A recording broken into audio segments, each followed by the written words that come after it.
Great to see you. Well, I think you can see me now anyway. Wherever you are in the world, welcome to the live stream, whatever time zone you're in. Formula One fans, globally, let's talk about the sport we love. Lots going on in terms of the World Championship because Max Verstappen seems to be in the game again, doesn't he? Wow, I'm sure there'll be lots of comments about that. And yeah, you know, Baku, a very significant race. I wouldn't have said it was a great race. I guess I would join the throng in saying there wasn't quite enough overtaking maybe, but you know, it was a pivotal race potentially in terms of the World Championship, with neither McLaren scoring well or scoring at all, and Max maximizing it as he often does. But lots to talk about that, I'm sure. Before we start, I always like to do something a little bit off, it's not off track at all, it's completely related to the sport we love, as I said earlier. But look at this lovely latest piece of artwork by our friend Martin Tomlinson. This was to celebrate Sterling Moss's birthday, which actually fell on September 17. So it's a while since it's been a while since I've had a chance to show this, but he painted that in memory of Sterling, and that's Sterling in the Intercontinental 2.5 litre Cooper, Rob Walker Cooper, Brands Hatch 61 Guards Trophy. He was quick on the pole that day. He didn't win, but it was the last Intercontinental race. It was the team owners telling the FIA long before commercial rights existed that they didn't actually think the new 1.5 litre formula was going to work that well, and they would continue to race the 2.5 litre cars in non-championship events and bracket them around their own little championship, the Intercontinental Formula. Well, it wasn't really a championship, it was just Intercontinental racing. And actually, Nigel Roebuck, another dear friend, and a Sterling Moss expert. I don't think there's anybody on the planet Earth who knows more about Sterling and respects Sterling more than Nigel Roebuck in terms of rating him in the history of the sport and how highly he rates him. Reckons that the Intercontinental race held at Silverstone at the start of 61 in the wet was potentially Sterling's greatest drive. And this is the background of Monaco 61 and Nürburgring 61 and lots of others. But yeah, Intercontinental. Anyway, back to, should we say reality? Back to modern times. Let's have a look at the questions. I think there are lots already piling up, which is great. So we'll get straight into it. First in line. I mean, by the time I get through the live stream, I think I barely touched those who are actually joining us live. So my apologies in advance if I don't get to you, but I can't talk forever. And I'm sure none of you want me to talk forever. And so I will just do the best I can. And, you know, and this is the sort of traffic jam at the beginning. From Mabupe. Hello again. After watching your breakdown of Rascasse, it's interesting, going back to Monaco, I'm very interested. Is there a difference between a corner that is more interesting during qualifying versus the race and vice versa? Oh yeah, there's always a big difference, really. It depends on the corner, of course, but if you take Rascasse at Monaco as a good example, where the race is always sort of 4 seconds off the pace, then going into Rascasse, you can basically do whatever you want because you're just inevitably going to be blocked by whoever's in front of you. And if he's taking a wide entry, you can sort of go a little bit down the inside, but it doesn't mean anything. And so you just kind of fall in line. And generally speaking, in the race compared with qualifying, you take the sort of traditional wide entry line that everybody, I'd say 70% of the field use these days. And that's because it creates a groove. There's a bit of debris, marbles offline, whatever you want to call it. And we saw that at Monza, you know, coming out of Ascari, when I'd made the point that to be really perfect there, you just stay on the line and then move across at the last comfortable minute, a la Charles Leclerc or George Russell, and to some extent Max, then, and not like the Tim McLaren drivers. But in the race, everybody's sort of just doing that because, as I say, 70% of the field. Dexter, what are you doing? Dexter barking at somebody mowing the lawn, I think, yeah. Again, it's the pool man or the gardener, whatever. Dex has no offence, he's just telling us. He's very good at going out on patrol every sort of 15 minutes just to make sure everything's okay. Anyway, thank you, Dexter, for that one. So you just follow whatever the car in front is doing, partly to be in the tow and partly because it's cleaner. So above all, you want to avoid going over debris. So that's what that is. I mean, Rascasse is a fascinating corner in qualifying on their own because you're braking from relatively high speed into an increasing radius right-hander. And there's lots of opportunity there to show your skill of braking under lateral load and therefore shortening the corner as well, if you can get away with it. And you can gain a lot of time there, as Max Verstappen proved when he got the pole, was it 2 years ago? Just on that section of road alone. And so it's always a brilliant place to watch. Very, very rarely do we actually see that captured by television cameras these days, given the positions they're in. But it's a great place to watch. But in the race, even a guy like Max, if he's stuck behind, I don't know, if he's stuck behind a George Russell or a, whoever, he's not going to be quite as precise. Well, he's going to be precise. He's not going to be quite as short, I don't imagine. He's just going to be sort of looking at trying to force the guy in front to make some sort of mistake, I guess. That's more what you would do there. But it's a great corner in terms of on your own in qualifying, or even untimed practice. So, yeah, thank you for that one. Very good. Sarosh Soman, another regular. Hi, Peter.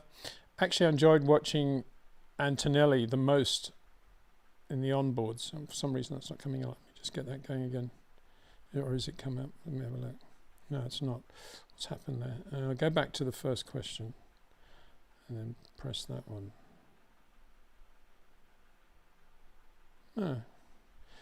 Anyway, I'll read it out. Sorry, Sarosh, it's not coming up. I actually enjoyed watching Antonelli the most on onboards. I actually thought that his low-speed corners looked better than Max and Leclerc. Must be crazy, but it looks superb. Yeah, as I've said, he is very, very good on slow corners. Very good. He's a kind of sort of product of these times, the 2023, 2024, 2025 simulator generation. Once you've got your F1 deal and you're able to go and do lots of work and sim with a good Formula One team, then absolutely for sure you can be pretty good. And I'm not saying that he learned his short corners and any of that deft touch that he has on a sim, not at all. But it's enhanced what he's able to do, and he's got a great natural talent on slow corners, medium speed corners. Very, very good. As I've said many times, I think the problem he has, the problem that visually he seems to have is when it gets to be quicker than that, and he's not able to drive through Copse Corner at Silverstone the way Max drives through Copse Corner at Silverstone, which is basically a high-speed version of what he's doing on slow-speed corners.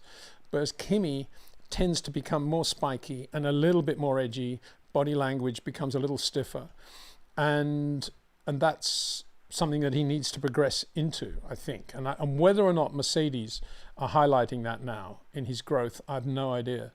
I suspect not, but I hope they are, because if he can translate what he does on slow corners into quick corners, then he will be a seriously good racing driver going forward. So Ross, and what is going on here? Why is this not working now? It's always the way, isn't it, with this thing? Sarosh Soman, I'm going to read this one out. He's got 3 questions, so I'll read this first part out. Peter, Formula One showed top 10 overtakes of Mansell. It didn't have any from the 85 Portuguese Grand Prix. His overtake of Senna at Spa in the wet, 91. Surely they must be there. Your views, please. Well, I don't think 85 Portugal, the cameras were never on Nigel. They were only on Eton, as far as I can remember. Well, I wasn't watching it on TV anyway. I was there, but I can imagine they were only on Eton and kind of, what was going on around him. And Nigel was coming up through the back of the field. Apart from anything else, it wouldn't have been great television anyway, because it was just balls of spray. But if you were there watching it, and indeed working at Williams as I was, then that was just one of the most amazing drives that you'll ever see. Again, I think Spa, Senna, I think if that wasn't there, that would be just either poor editing or again, they didn't catch it because they were so busy with all the pit stops going on, and they probably didn't have the production facility in those days to be able to to pick and choose what they wanted. And there were a lot of pit stops going on for tyres at that point because of the weather, and there was Nigel doing what he did to Eton. So it just shows, don't always don't always look at Wikipedia or what's on video to decide actually what happened, because there's quite a lot out there that did happen that nobody ever talks about. This is not working, is it? Not working at all. Why is that? If you guys bear with me for 1 second, I'm going to redo what we call the browser here, because it ain't working, and I want to see why that is. Let me see if I can get another key to this, which is always the important thing. Technical talk. Yeah, right. Peter's really technical on this, isn't he? So I'm going back now into here, and I'm going to go to here, and I'm going to put in a different one.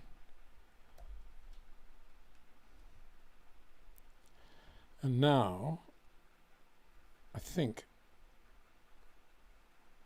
I've got a new chat box.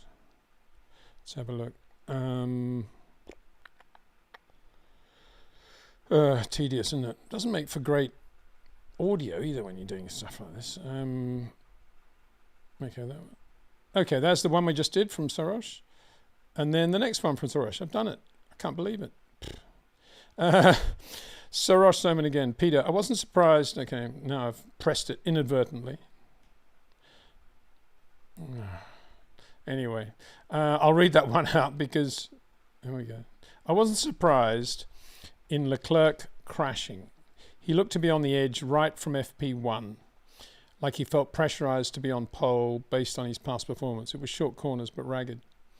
Yeah, well, you know, if you called it before he hit the wall, good luck. I personally was shocked that he did that he made that mistake, and I have no real, apart from what you've said, you know, he looked to be.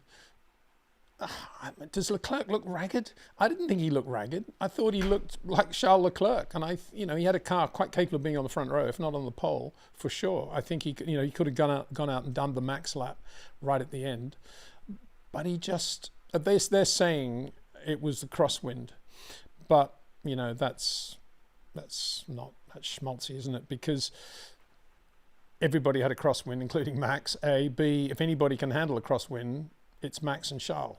So, you know, please advise.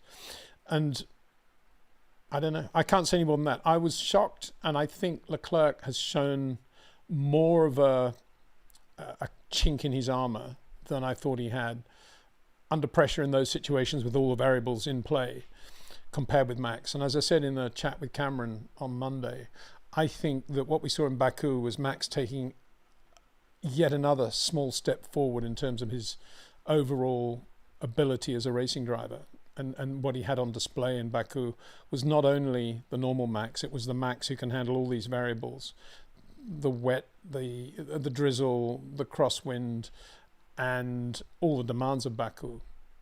You know, make a mistake and you hit the wall.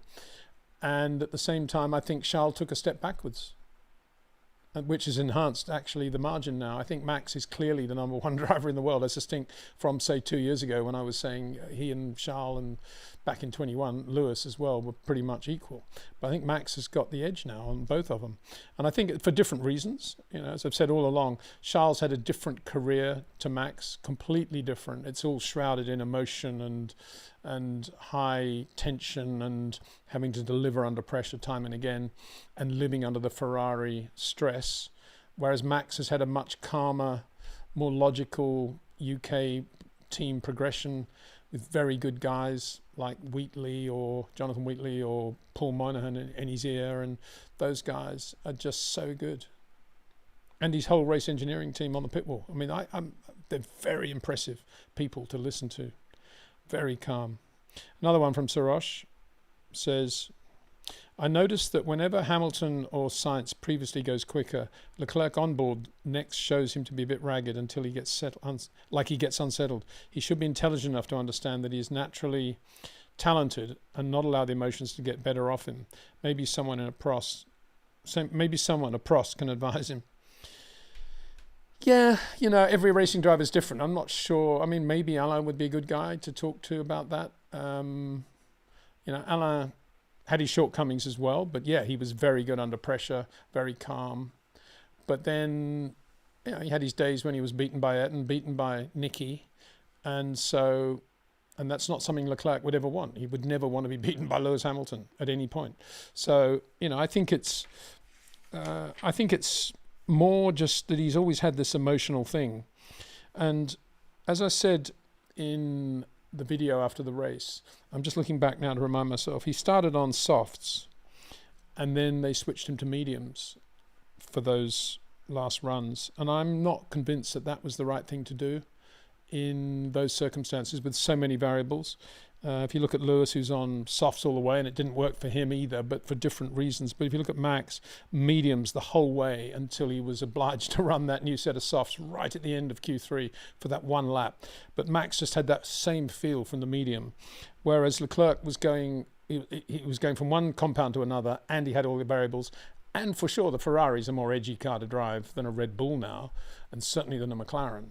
So, yeah, but it was it was an understeery, just going in too quickly. Tires possibly not 100% there. I don't know. It was not pleasant to watch, was it? Jez James says, "Hi Peter, I think Rob Wilson is so correct when he said rally drivers have to be more creative. They do." Walter Roll said, "I don't do this sport for money. I want to know if I'm a dreamer or not, i.e. being super creative." Yeah, well, that's right. They got all these things. They never know what's going to happen around the next corner. The grip changes, the way the track has evolved, the road has evolved, gravel, tarmac, whatever it is, weather conditions, and they can only do so much on the recce's, and they're limited in speed. So, they're going to be okay, but quite often you have guys like Kalle Rovanperä or Terry or even Sébastien Ogier saying, well, I made a pace note error there, which means that they didn't get, in terms of extrapolating what that section of road was going to be like at full speed, they got it slightly wrong. So there's so many things there. You're building in these variables, and and Rob loves rallying, and he's worked, as he said, with a lot of rally drivers and done a very good job with them. Aaron Lee says, "Hi Peter, did any Australian or British drivers have a preference for the shifter to be on the left-hand side, but where everyone's shifter's on the right-hand side anyway?" Or BRM typically certainly in the early 60s had the shifter on the left, and most others were on the right. Quite often they'd offset the steering even to accommodate the shifter on the right. So I can't remember a Lotus in which the shifter was on the left, but BRM certainly had shifters on the left. But I don't think it was that much of a problem. I mean, Graham Hill drove plenty of cars jumping from the BRM into Porsche sports cars, other Formula One cars, as did many drivers. And Graham particularly had no problem whatsoever with that. And it was never a talking point whether it was better on the left or the right. I once asked Mauro Fogheri why the 330 P4 Ferrari sports car, his most beautiful creation, maybe the most beautiful creation of all time in terms of sports cars, had the steering on the right, why it was right-hand drive. And he said, it was because most circuits are predominantly right-handers and they wanted the weight on the inside of the corner. Interesting. And nobody worried about that either. Left-hand drive, right-hand drive. Any more than we do today? I wonder if, somebody made the point, which I still haven't clarified, whether or not somebody who's a left kicker or a right foot kicker has an advantage with left foot braking or disadvantage. And I'm wondering whether somebody, left or right-handed person had an advantage in terms of the position of the gear shift. Again, I've never heard anybody talk about that, but I've never really spoken to anybody about it. It's a good point. I should do that. Do a complete video about it. Jez James, "Hi Peter, I find it unbelievable that Keke Rosberg's 160 mile an hour Silverstone lap in 85 has only been beaten by 4 seconds by Max at Monza this year. That means Formula One has advanced just 1 second per decade." Well, you find that unbelievable. It wasn't long ago that I remember listening to the BBC News at the time when I lived in dreary old England, and some person was complaining that their great-grandfather used to get the train from Brighton to London in a certain time, whatever it was. It was something like 3 minutes quicker than it was when I was listening to the news broadcast, probably late 90s. And of course, it's the way of the world, isn't it? Everything gets slower, heavier, bigger, SUVs. And it's all because we made the tracks a lot slower in general. I mean, think about Silverstone 85. It was Copse was quicker, or was it? No, I think it was tighter actually. Copse was tighter, but then Beckett's was quicker probably. The entry to Beckett's was quicker, I think. And then Stowe was definitely very quick. It was definitely top probably. I think Club was flat. You didn't even brake for Club. It just boom. And then there was the Abbey curve, the kink, which was flat. And then they came into the chicane. No, that last bit, yeah. So, you know, the track was so much quicker. And don't forget also they've slowed cars down a lot in many ways too. So, yeah, that was, what are we talking about, 85? It's got to be 1,000 horsepower Honda V6 turbo engine, beautiful little Williams FW10, before the 10B actually, so that enhances the quality of Keki's lap. I remember watching that. He literally was smoking, and Patrick was sort of saying, no, you've got the pole, and he said, no, I can go quicker, and just cigarette on the ground, stamps it out with his foot, climbs into the car. Whoa. Alessandro Durango, yeah, very sad to hear that Jock Clear is leaving Ferrari. That's yeah, I'll have to find out what happened there. It's not a great thing. And I don't know, I suspect it's part of the whole Lewis Hamilton thing. I mean, he worked with Lewis at Mercedes very successfully, and he was very much into Lewis when he joined the team and helping him along, working with him, as distinct from working with Charles. And he was kind of more Lewis. I don't know. We'll have to find out. It's not a great thing at all, because I really rate Jock as a person, which I think is always very important in racing, and B, as somebody, as an engineer who can think beyond the pit lane and thinks into the way the driver's mind works and into the way other sports can perhaps teach something to Formula One people. So anyway, we wish Jock well, and we'll catch up with him pretty soon and talk to him. Jonathan Lancelot maybe.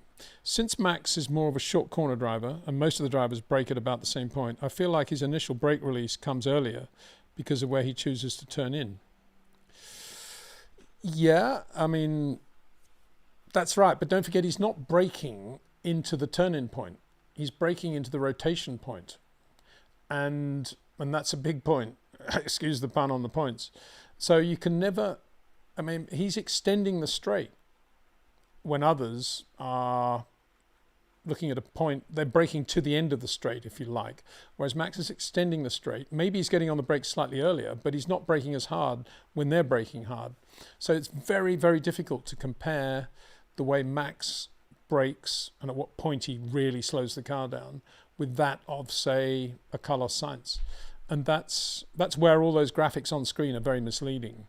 But in general, Max is not interested in massively late braking. He's only interested in stability that allows him to extend the straight for as long as he can before he then brakes against the lateral load that's all now in the car, because he's turning the steering slightly. And at that point, that's when he creates the corner, and that's when he's feeling the moment of rotation and where that's going to be, and he's just braking down to that point. Whereas I suspect drivers who brake in a straight line with a wide entry, that's generalizing a bit. They don't always brake in a straight line, of course. The corner can sometimes lead them into a braking, trail braking. But in general, they are thinking brake as late as possible. The more I'm on the power, the quicker I'm going, and then I must brake as hard as possible because I want to get on the power as soon as possible. That's not how Max thinks.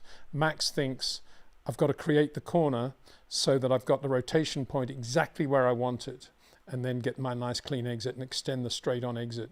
And he's looking for stability, and he's obviously looking to, once he knows where that rotation point is, he's just trying to turn into that point in the shortest possible way, given the front end grip of the car, given the way he's braking and accelerating and using the steering. There's no cut and dried, hard and fast framework around which Max Verstappen drives. It's all feel, and it's all changing every corner. Same gentleman, Lancelot Jonathan, does that mean to turn in earlier, you need to release the brakes earlier as well? Well,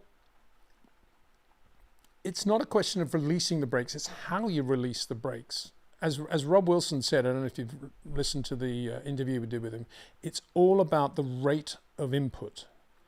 And there's no point, if you've got really good steering feel through the rim, through your fingers, and you think you've got the trajectory perfect, there's no point then of just coming out of the brakes and getting onto the throttle as soon as possible, because it's all part of one package. And what you're saying, does he need to release the brakes earlier as well? In a sense, he's releasing the brakes almost from the moment that he's applied them, but he's releasing them at exactly the rate that the car can take, given the trajectory he wants into his rotation point. He's never releasing them at a faster rate than that. It's all about the rate of input. It's about the rate of application of the brakes. Remember the sofa analogy? You don't just push a sofa, you do that with a sofa. From one side of the room to another. It's all about that, and it's all about the way you come out of it as well, as indeed with steering, the way you come out of the steering and the throttle as well. It's all about in and out. It's all about rates of input. That is the key. I mean, and we talk about short corners. Probably more apt is to call it rates of input. And who has the almost perfect rates of input in Formula One? Max Verstappen. And when you look at a driver who's quite spiky, and they're energizing the rear going in, and they're braking in a straight line, wide entry, that's when you say the rates of input are not commensurate with what the car's doing. And the result will be either a mistake that will lead to a spin, or it'll be overusing the tires, or it'll be locking up an inside front. It'll be all those things. So rates of input are the key. Again, same gentleman. Hey, Peter, do you know James Voles, I think, talked high of Sainz before signing him last year. So glad he was the one that gave him his first podium in the team. Yeah, you know, it wasn't difficult to talk highly of Carlos Sainz at the beginning of last year. We all did. I mean, the guy was a winner, and he was quite capable of taking the race to Charles Leclerc at Ferrari, and he didn't deserve to be dropped by Ferrari. And so, yeah, it wasn't difficult to be praiseworthy of Carlos. We all are, and we all still are. And congratulations to him. I think if he'd gone to Sauber, he might have got a podium by now as well. He might certainly, I think he would have. You know, so it's not as if Williams have created magic. I think the other option he could have gone to was Jonathan Wheatley and Sauber, projecting into Audi, and that's the critical thing there.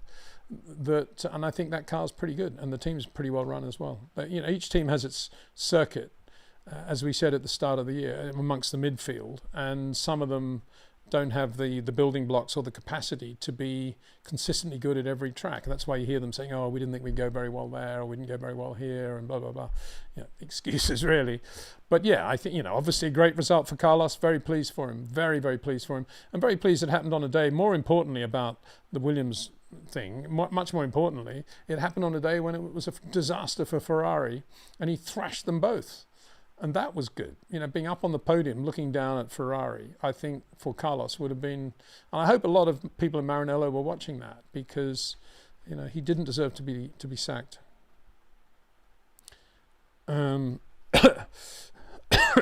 Lots from you, Lancelot. Anyway, we'll keep going. Hey, Peter, instead of that young driver test they do at the end of the season, why don't they have a young driver race draft where they give all the young drivers Formula One cars to race at the ending? Yeah, well, that'll never happen, but it's a good, you know, I'd love to see it. I mean, that's a distillation of my idea that I've banged on about for several years now, that they should have a second tier world championship of all for young drivers, but all the Formula One teams are associated with it, and it's the previous year's car or 2 or 3 years car before that, and it's a separate world championship with its own TV rights, its own commercial entity, and it goes to a lot of the countries that want to be on the Formula One World Championship calendar but either can't get on yet because they don't have the money, or they can't find the space to get on at a time when they want to be on. To encourage Formula One in those countries, you get lots of regional drivers as well, and we have this second tier World Championship.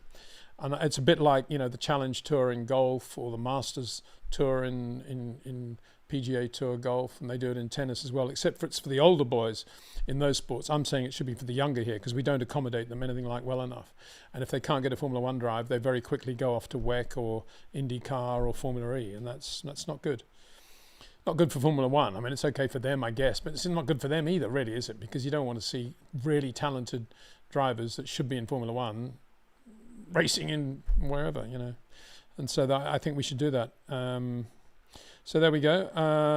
Omar Al-Tayer, Peter, hope all is well. Do you think top-level drivers would benefit from understanding the physics at hand when driving a car at its limit? Would it change how they drive? I think all Grand Prix drivers benefit from keeping things very simple. You know, keep it simple, stupid. KISS is always a good mantra to have. And the more you try to talk to them about physics or sports psychology, the more complicated it gets. Keep it simple. Look at the Max Verstappen example.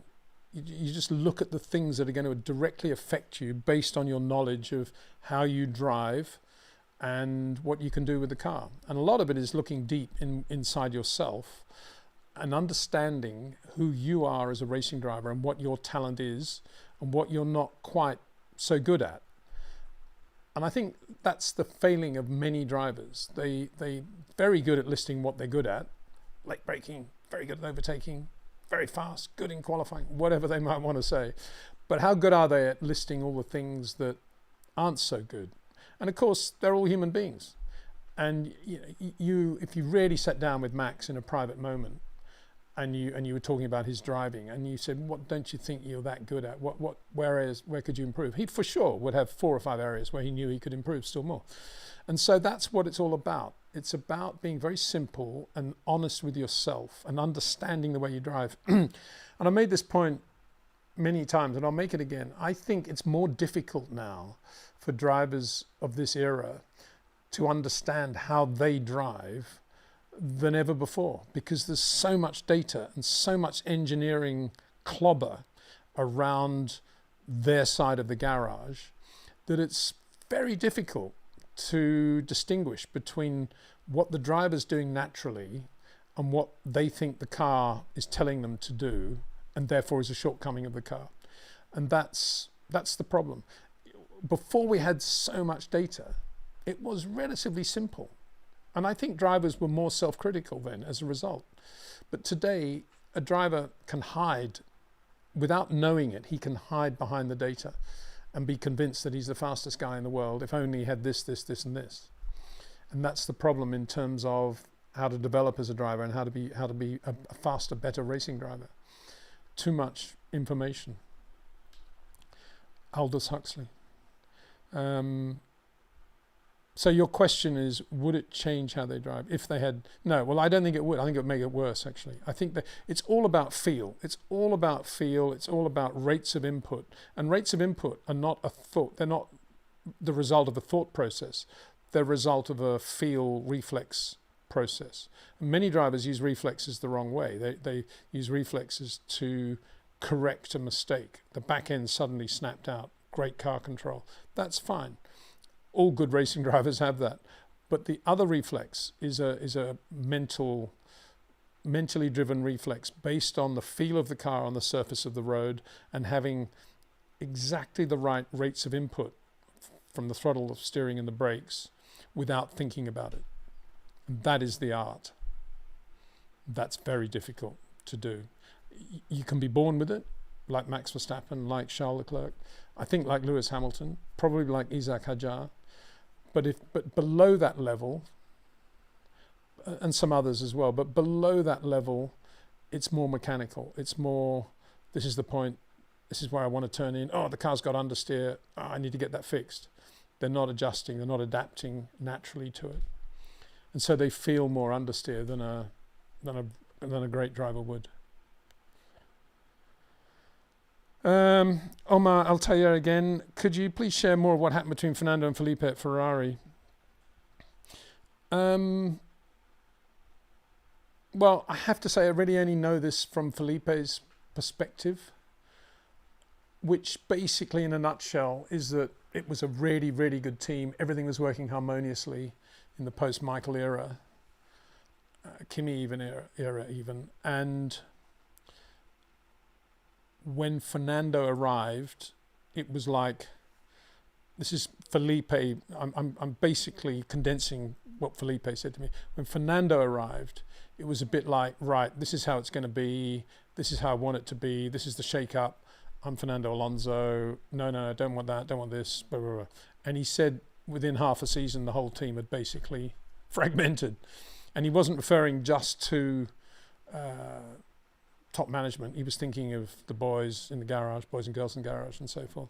That's only Felipe. I'm sure Fernando has his own story, which is that he came in, asked for a few things, probably they weren't done, and couldn't understand why they hired him if they didn't want to listen to him.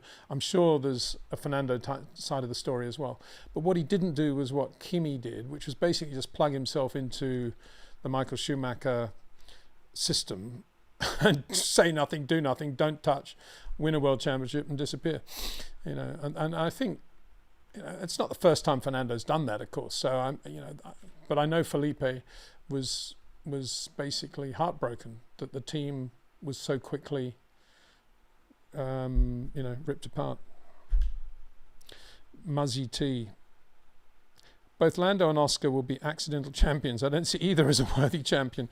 You see, everybody, there's a lot of races, and now this is post-Baku. And admittedly, if you came down from Mars or Jupiter or Saturn or any of these great planets, and you watched your first Formula One race, you wouldn't think, and then it was Baku, you wouldn't think Oscar Piastri, world championship points leader.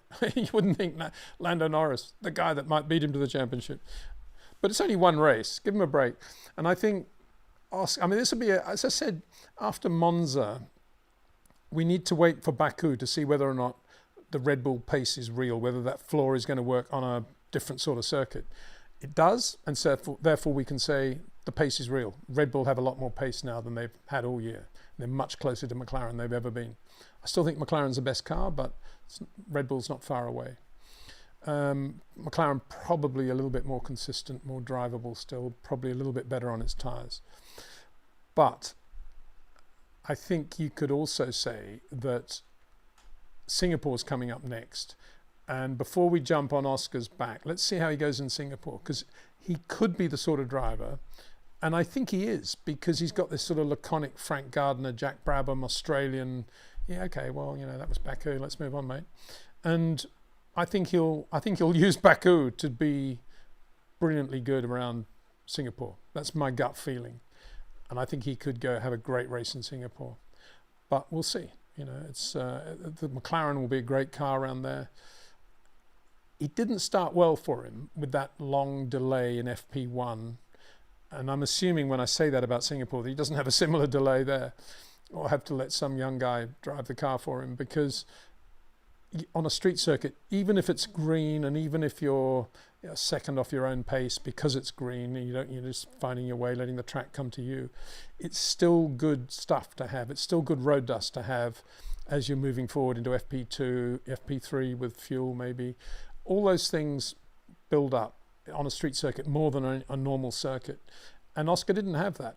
It was mitigated a bit by that business in FP1 when they had the curbs breaking up, and I think it was 27 minutes or something when the track was stopped. It was red. And that mitigated the problem he had, because by the time the track was open again, he was there in the pit lane queue ready to go out. So it could have been worse for him. But I think that put him a little bit behind the eight ball, and then he's a bit oversteery. He's looked more and more oversteery than he has at earlier races. So we'll see whether that is a bit more contained around Singapore. We'll see.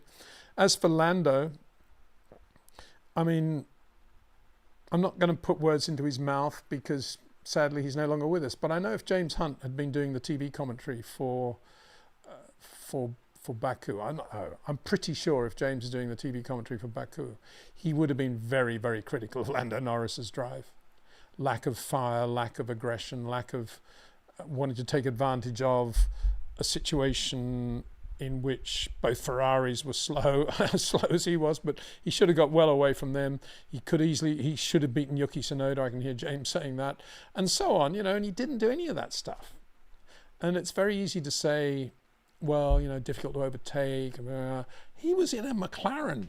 He wasn't in even a Red Bull. He certainly wasn't in a Sauber or a Williams. He was in a McLaren, and that's a good car. It's a very, very good car. And I think Lando just kind of, because he's not a short corner driver, he wasn't really doing a lot different from those around him. He was probably seeing Charles doing a little bit, but once Charles got him at the restart, which was Lando half asleep, obviously, I'm sure he was looking at what Charles was doing in the car. He was probably just thinking, oh, what a mistake. I need to get past this guy. And yeah, he beat both Ferraris, but it was tough going. And that more than Oscar, I think, was not a good drive.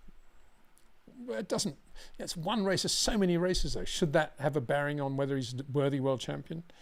No, I don't know. It's how you perceive world champions, I think.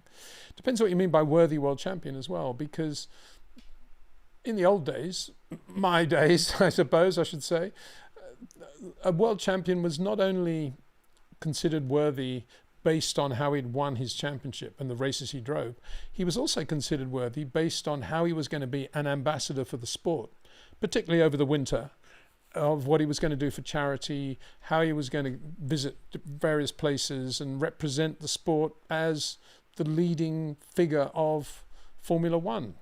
That seems to have gone away now. People don't really care what they do over the winter, and being an ambassador for the sport no longer is considered to be part of the world champion's makeup. But I think that's sad. I think the world champion should consider himself to be an ambassador. And one of the duties always was to write the forward to auto course. Looking forward to that very much. And then what about the days when Ayrton Senna used to fly on his own expense and his own bill, used to fly to Bologna to go to the Autosprint magazine Golden Helmet Awards because he just loved Autosprint magazine. He liked the Autosprint guys. That doesn't happen anymore either, does it? That sort of thing. Strange. Adam, next year, most will see Max as the best driver, if not the champion. Can you think of other moments in Formula One where a driver wasn't champion, but was still widely regarded by fans, insiders, as the best? I think so, yeah. Sterling Moss throughout his career almost. How many races did Sterling win? Sterling won 24% of his World Championship races. He never won the world title. 27 non-championship Formula One races.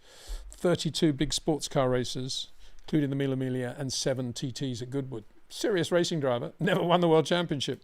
So there's one. Jim Clark, 66. I think most people finished that year, although Jack Brabham won the championship. Lorenzo Bandini was good in the Ferrari, but I think most people thought Jim Clark was the world's #1 driver, purely because of what he was doing in the 2-litre Lotus 33 against the Brabham 3-litre Brabham Repcos and Ferraris. And I think the same applies, many instances through the course of history, to be honest. And certainly for me, I would say Nigel Mansell, for me, deserved to win the 86 World Championship. And I think throughout 87, he was the fastest driver in the world. And I think a lot of people, did a lot of people agree with that? I don't know. But that's how I saw that. And, just deserts that he got the title in 92. So good question. Many examples we can go back to over the years, for sure. It's a long, long answer, though, if we start doing that. Zishan Afsar, Peter, will Lando's inability to capitalise on Piastri's mistakes cost him the World Championship? Were you surprised to see Piastri make so many mistakes this past weekend? I was surprised, yeah, because he's in a McLaren. That's the point, I think, and to not. I think what happened with Oscar is that because of the delays in FP1 and everything, I don't think he was quite in sync with the evolution of the track surface at Baku. You could say, well, a driver of that quality in a car that good should never be an issue, but it clearly is and was for, say, Charles Leclerc as well, and others. There were a lot of shunts there, weren't there? And Alex Albon, just hitting that apex, that was a track surface grip change thing, tyre grip thing. And it's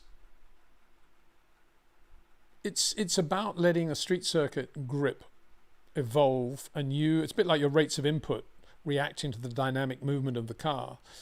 Your rates of input also are related to the evolution of the racetrack. And I think Oscar was out of sync with that. And he was trying too hard at various moments, obviously, and went off.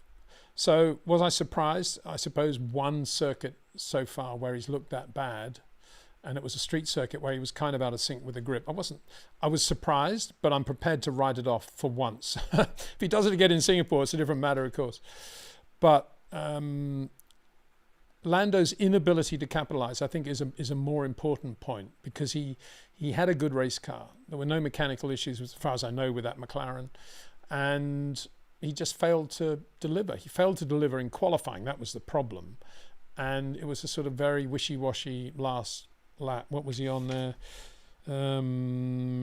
Norris. He was out on a used set of softs, which is same set of softs. I mean, it wasn't as if he had to change compound feel. He went from medium in Q2 to new softs on the first run, and then the same set on the last run, and just didn't do anything, did he? And that was the problem. You start 8th, and you're always going to be in trouble. And I suppose that's where you could say, Lando really failed to capitalize. Once he saw Piastri in the wall, if you were anybody, if you were, Kimi at Ferrari at that moment, or Fernando at Ferrari, and it's Massa in the wall, you immediately jump on that and you just go and get the pole, and you just magnify the advantage you've got over your teammate. And Lando never did that. Now, why was that? I'm still, it's easy enough to say that, and that's obviously an implication that his character maybe isn't fiery enough. But I think it's more to do with technique. I think the problem, as I've said all along, the problem with Lando is that the characteristic of Lando is that he is softer with his inputs, by which I mean he does that nice bit with the sofa that Rob Wilson was describing, than Oscar. And Lando's very, very soft and very supple, but he's never ever got his head around shortening the corner and actually making life easier for himself and creating a sweet spot around which he can manage the crosswind and the rain. He's always driving on the edge of, this is as late as I can brake, now I'm going to turn in, now this is the point I can get on the throttle. And if he makes one more small mistake, he sort of backs out of the lap. And I think that's what happened, with all the stuff that was going on, with the track being greasy, the white lines were slippery, the curbs were slippery, all the things that Lando normally can do quite well on a dry track. He was just psyched out by how the car was moving around. And as I say, if Max had been driving that McLaren, he would have been creating a completely different sort of corner, and he would have been dealing with the variables exactly the way he did in the Red Bull. That's my opinion. Obviously, many people would disagree and say, how can you possibly say that? But that's my opinion. The difference between them is, in those situations, with those variables, was absolutely ginormous. And that's why in a way Oscar got caught out by it, and Lando didn't hit anything, but it was almost as bad because he was just slow. And both of them are wide, turn in, brake late, get on the power soon drivers. Oscar even more spiky than Lando. And in the variables of Baku, that really hurt them. Which brings me back to my original point of, why did McLaren want two similar drivers? Daniel Ricciardo is kind of down the middle of, he's a bit George Russell, I was going to say. A little bit earlier than George Russell turn in, a bit softer, I would say, than George. Not as quick on the overall lap these days, or even in the last McLaren year. But he would have been a very good counterpoint to Lando's way of driving. And I think Lando would have benefited more as a driver with Daniel in the car than with Oscar. I've always said that. And equally, and this isn't to say that Oscar's not a brilliant racing driver, he is. If you got Oscar, Daniel would be a better number 2 for him than Lando. Wolf Hunter 7777. Hi Peter, wonder if you could talk about the best Irish driver in Formula One, from Watson, Daly, Kennedy, Donnelly. Did you ever see Tommy Byrne? What do you make of Alex Dunn? I think Alex Dunn's brilliant, and I just hope he doesn't end up in Formula E. I hope he, like everybody else, he should be up there, with the Bortolettos and the Colapintos. I think he'd do a really good job in Formula One. Alex Dunn, got a lot of time for him. Having said that, I see my man Leo Fornaroli had another good weekend. Okay, he didn't win either race, but he was there or thereabouts, and he was very quick in the feature race right at the end. Amazing, isn't it? This guy with no Formula One deal, the way he drives. As I say, it's probably because he has no Formula One deal that he's so good. Oh, yeah, should we be saying that? Yes, we can say that. So anyway, getting back to the point, John Watson was incredibly good, front-end driver, not as early turn-in as Alan Prost, but very good feel, very, brave at a time when you had to be brave, driving a Surtees on Firestones in Formula One, understeery car with, just poorly mounted Armco barriers on the side of the circuit. John Watson was always right there. And I think he always underrated himself a bit. I remember when he was at Brabham with Nicky, he was always sort of deferring to Nicky, but quite often he would out-qualify Nicky and be right there and slightly ahead of Nicky. He was phenomenally quick, John Watson. I was always a fan of Watson ever since he drove that private entered old Lotus 48 in the Thruxton Easter Monday Formula 2 meeting. Would have been, 71, I guess. And he was very quick in that. And when I came over to England very briefly at the end of 71, my sister was getting married to an Englishman, and their wedding was in the UK, and we came over for like 10 days for the wedding from Australia. And I remember it was the motor racing showboat on the River Thames. It was a massive, great showboat, and inside was a racing car show, racing cars, drivers, everything. And John Watson was there. It was the first autograph I got when I came to England, John Watson. I couldn't believe that he was there. And that was the real John Watson in person. So yeah, I was always a fan. Hopefully I'm a friend to John, and he's been a good friend to me over the years. Did a lap at Goodwood with him once in his 911 and had lots of chats to him about a million different things. Don't always agree with his philosophy, but massive respect for him as a racing driver. When you talk about Irish, I think you're talking about Northern and Southern Ireland, I think, aren't you? So I would say Watson, yes, number one. I notice you don't have Eddie Irvine in that list there, but he'd have to be somewhere there. I wouldn't put him in Watson's class, but not bad. Derek Daly, another driver, a very good friend of mine. His son Connor, of course, doing very well in IndyCar these days. But Derek was above all a laugh, enjoyed his racing life, and was quick. He had his day, and he was certainly capable of more than his results would show. And quite capable of winning a Grand Prix in the right car. Very, very good, Derek Daly. Stood in got the drive at Williams when Carlos sort of retired suddenly after the Brazilian Grand Prix 82. And Derek, I think, underrated, should have achieved more. A lot of respect for him. But in his own Irish sort of way, I remember you'd have conversations with Derek and you'd say, and let's say he's just had a big shunt in the Tyrrell or something. And you'd say, Derek, what happened there? He said, Peter, I'm going to do it. Peter, you know what? I braked five yards later than I ever had before. I had no control. I just went straight off as if it was a great thing. That was the point. I think a lot of it was the intonation of his accent, but it was all like, I had this most amazing accident. Brilliant. He didn't say brilliant, but it was like that, talking to him always. Yeah, David Kennedy, very good, very good. Clever, shrewd guy, calmly spoken, softly spoken, quick, a lot of talent, very professional. Again, should have achieved more than he did. Martin Donnelly, yeah, wonderful guy, great car control, great precision as well. Very good in everything he ever did. Still a great guy. I'd put Kennedy, Daly, Donnelly pretty much in the same bracket of quality. All very, very good. All, I would say, not far from Nico Hulkenberg, that sort of thing, quite capable of podiums and never really had the car to justify their talents. Tommy Byrne, another guy I knew very well. I haven't seen him for a long time, but he lived very near me in London.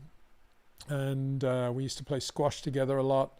And he used to give me tapes before the days of downloads of music. And I'd do the same for him. And he was brilliant in Formula 3. Absolutely brilliant. Murray Taylor Racing, Ralt.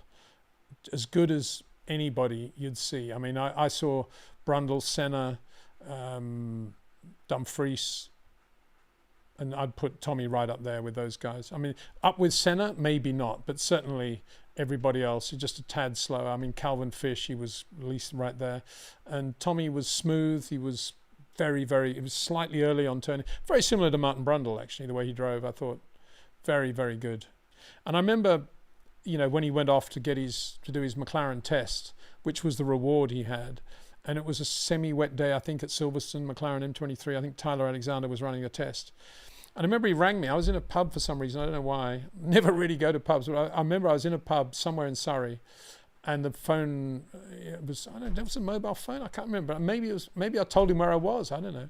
Anyway, I remember talking to him on the phone from a pub, and he'd just done the test. And I said, "How did it go?" And he said it was terrible. They never really wanted me in the car. I never felt as if the team wanted me there, and everything I did was wrong. Everything I said was wrong. The whole thing was a waste of time. I remember him saying that, and I was heartbroken because I really thought it would be a big opportunity. Of course, he went on to do quite a lot, and he was but I still think what a great talent Tommy was, and how he deserved to have achieved a lot more than he did. Adam, if they can't get a pedal cam down there, why can't they put a graphic animation? Sorry, just going back to the previous one, I would say John Watson was the best. If they can't get a pedal cam down there, why can't they put a graphic animation on the screen showing what they're doing with the pedals via the telemetry? Well, I suppose they could, but I think this would come back to the Rob Wilson point of we're talking about absolutely tiny increments of throttle and brake, comparing Max with, say, Carlos Sainz.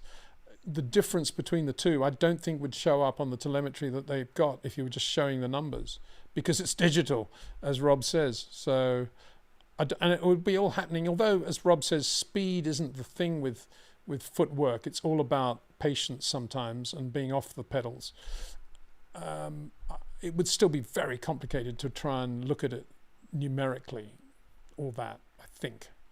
Yes, you could do it as a trace afterwards. But even so, as I say, Rob, I don't think it would differentiate. If the difference between initial brake pedal pressure of Max Verstappen compared with, say, Carlos Sainz is 0.0093, how's that going to show up on telemetry?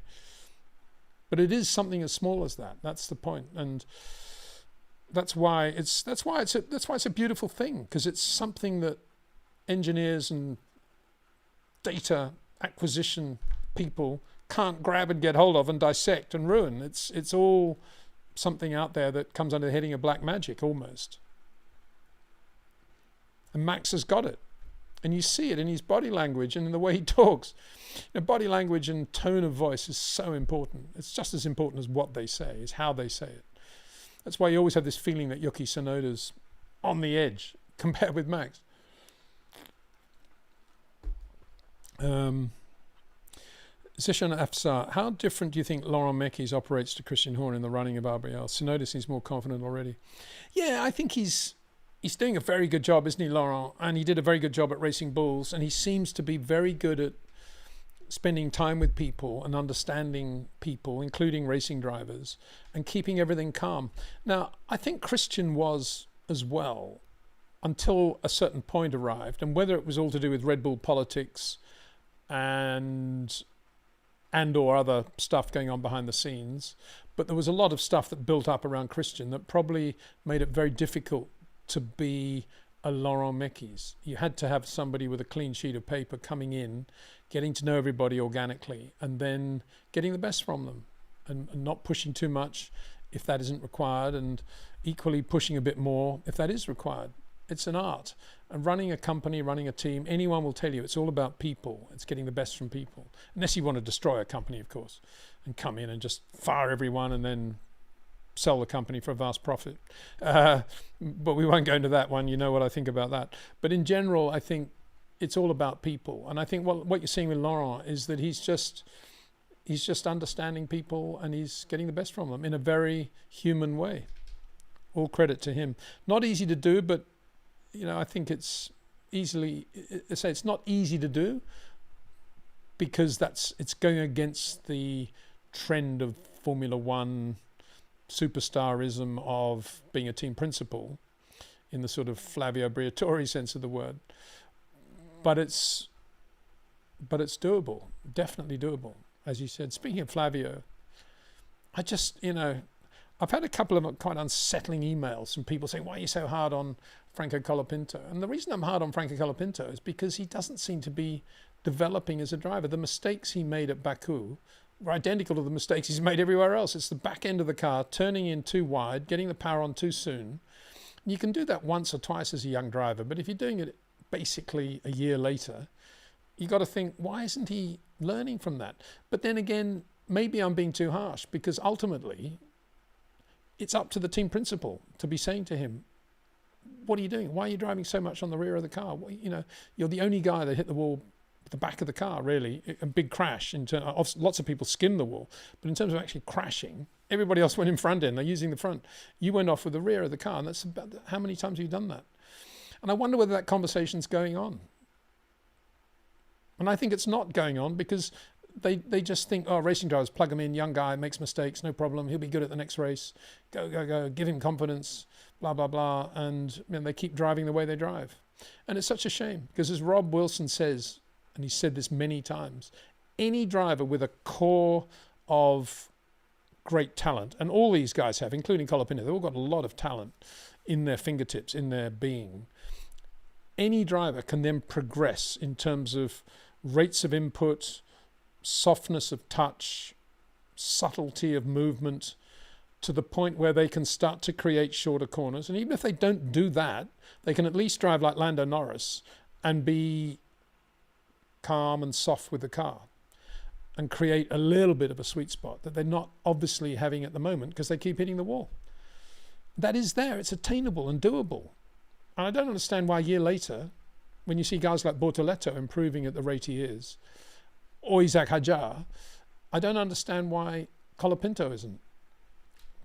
And then there's the other thing, standing in the background, is a guy who was incredibly poorly treated, which is Jack Doohan. I still think very strongly he's been very badly treated, and it's a waste of yet another great talent that we're not seeing in Formula One. And it's all, can it be to do with money with a team with that much sponsorship and ownership? I would like to think not, but if it is, then more fool they, I would say. Al, is it Al? Hi, Peter. Just wondering why you think Red Bull will be good in Singapore, considering the last two circuits were very different. Does it have to do with Red Bull's brake and tyre cooling upgrade? Were they? Do you see Baku very different to Singapore? I don't, actually. I think if you're quick at Baku, why wouldn't you be quick at Singapore? And so that's, maybe I'm completely wrong there. Maybe all the engineers are saying something completely different. But to me, if you're quick at Monza and Baku, you should be quick at Singapore.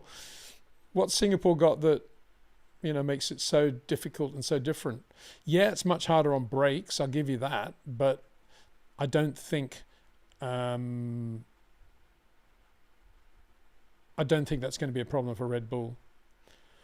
And as for brake and tyre cooling upgrades, yeah, there've been a little bit of, obviously you can change ducting, you can have a certain amount of cooling, but it's all to do with downforce levels. Once you've got a proper downforce level, everything else, whether it be brake cooling, tyre management, engine cooling, all that stuff, fuel consumption, all of that stuff falls into logical place, and you make mods and adjustments in a logical way. If you've got the right amount of downforce and you've got a balance and a grip level that you can play with, that's the key. If you don't have that and you've got a bit of bouncing and your grip level's okay for one lap, then it goes away, and then maybe it's okay on the fifth lap when the tyres get a bit more temperature again once you've done 3 cooling off laps and all that stuff, that's when it becomes complicated when it comes to brake cooling and tyre management, because then it's a hugely complicated thing. What you want is your downforce sorted, relative downforce, efficient downforce, let's call it, downforce versus top speed. Once you've got that, and you've got the tyres working, and you've got everything square and flat, then you can work on all the other stuff. Brake cooling, it's not difficult. Tyre management, tyre temperature, it's not difficult if you've got the car balanced and manageable. So we'll see. Maybe I'm completely wrong, but I think Red Bull will be quick at Singapore. Sarosh Soman again. Peter, I think we should do away with the World Championship and focus only on races individually. I think Sterling Moss has said your views, please. I think it would be fantastic to see drivers flat out. Well, yeah, I mean, I actually did say that in my video after the race in Baku. I was going on, Lando, I think, it was a bit of a victim of this whole business of the World Championship points and keeping it between the guardrails and the walls and making sure he finished at all costs and all that stuff. And then I went on to a bit of a spiel about Dennis Jenkinson, the British journalist, who was one of my mentors when I first started as a writer. And Jenks, long before I knew him, but going back to the 50s now, was dead against the World Championship as an entity. He thought it would ruin racing and that drivers would start to drive for points rather than just try to win the Grand Prix, and it would ruin it all. And Grand Prix were big enough in their own right not to need this World Championship points thing to enhance them. The Monaco Grand Prix is the Monaco Grand Prix. The US Grand Prix is the US Grand Prix. A bit like tennis, golf and all the others, the US Open, the Masters, British Open, Wimbledon. All these things are big enough in their own right. The Formula One went the other way, went with the World Championship. And to their credit, they're the only sport in the world which actually has proper big sport, that has a World Championship that begins at the beginning of the year and ends at the end of the year and goes around all these different countries. And that is an amazing thing, an amazing achievement for Formula One to have pulled that together. All credit to Liberty, the FIA, and indeed the previous owners of Formula One, Bernie Ecclestone as well. But is it better in terms of what we saw Lando Norris driving in Baku and what Stirling Moss often did in non-championship races, or Jim Clark? I've just seen a film sent to me by a friend of something I'd never ever seen before. It's a little film about Jim Clark in the 68 Tasman series, and it's a long interview which I think Rob Luck, who a very good journalist for Sports Car World, did with Jimmy. And Jimmy's talking about the Tasman, the Australian leg of the Tasman in 68. And Jimmy says, it's very difficult to do Jim Clark's accent, so I won't do it. Very softly spoken as well, beautiful voice he had, beautiful accent he had. He said, when we come to the Tasman series, we love the weather, we love the countries, we love the people. In my case, I love flying with Jim Hazelton, learning to fly and then flying. And I love the water skiing and the outdoor life. But believe me, once we get into the cars on Saturday and Sunday, we're racing as hard as we ever race at any stage of the year. And this is the Tasman series. Formula One cars, but with slightly different engines. Bigger engines in the early 60s, smaller in the late, by 68, 2.5 rather than 3 litre.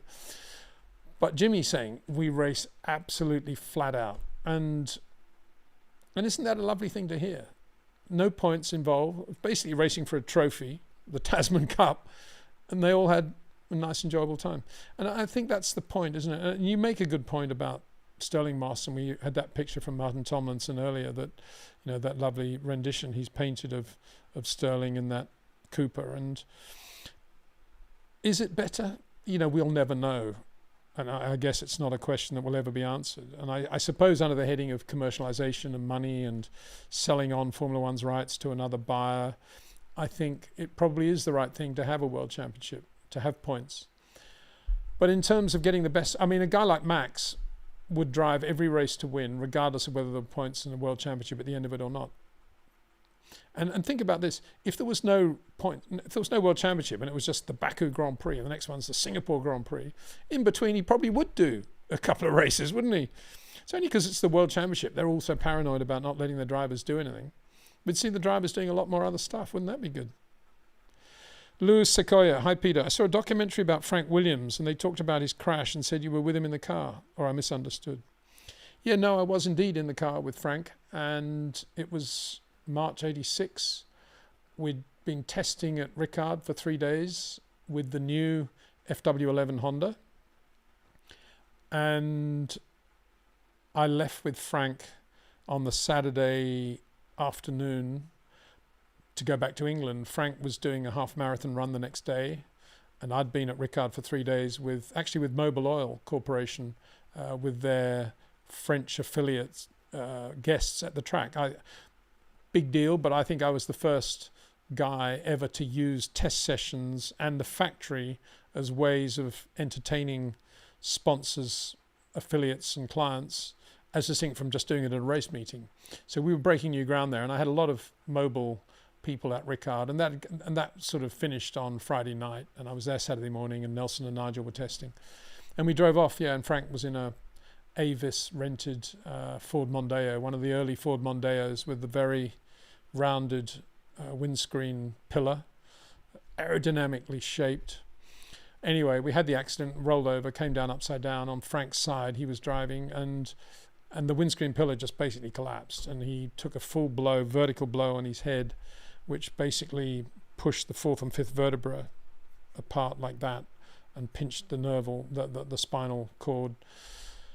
And we were upside down. There was fuel leaking, and we were wearing seatbelts, had to get all that stuff undone. Upside down, the roof had caved in, and there was a smell of fuel. And all Frank was saying correctly was, get me out, I can't move. And so I had to pull him out. I was very aware that he couldn't move his legs at that point. I remember him saying, I'm trapped, but he didn't look to be trapped. He said, I can't move my legs.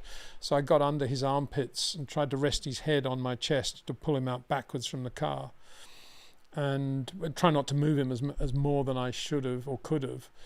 But I wanted to get him out because of the potential of fire, and the back window was sort of jaggedly broken.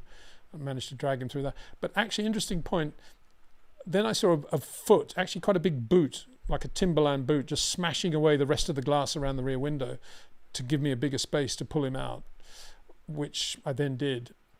And it was a guy, and I just, in broken French, I said, big accident, go get on the phone, whatever you can do, go back to Circuit Paul Ricard, ask for Nelson Piquet, because I knew Nelson had his road-going Merc there with a car phone, big deal at the time. And we needed that car phone to let everybody know, but also to ring for an ambulance. This guy went straight off and did that.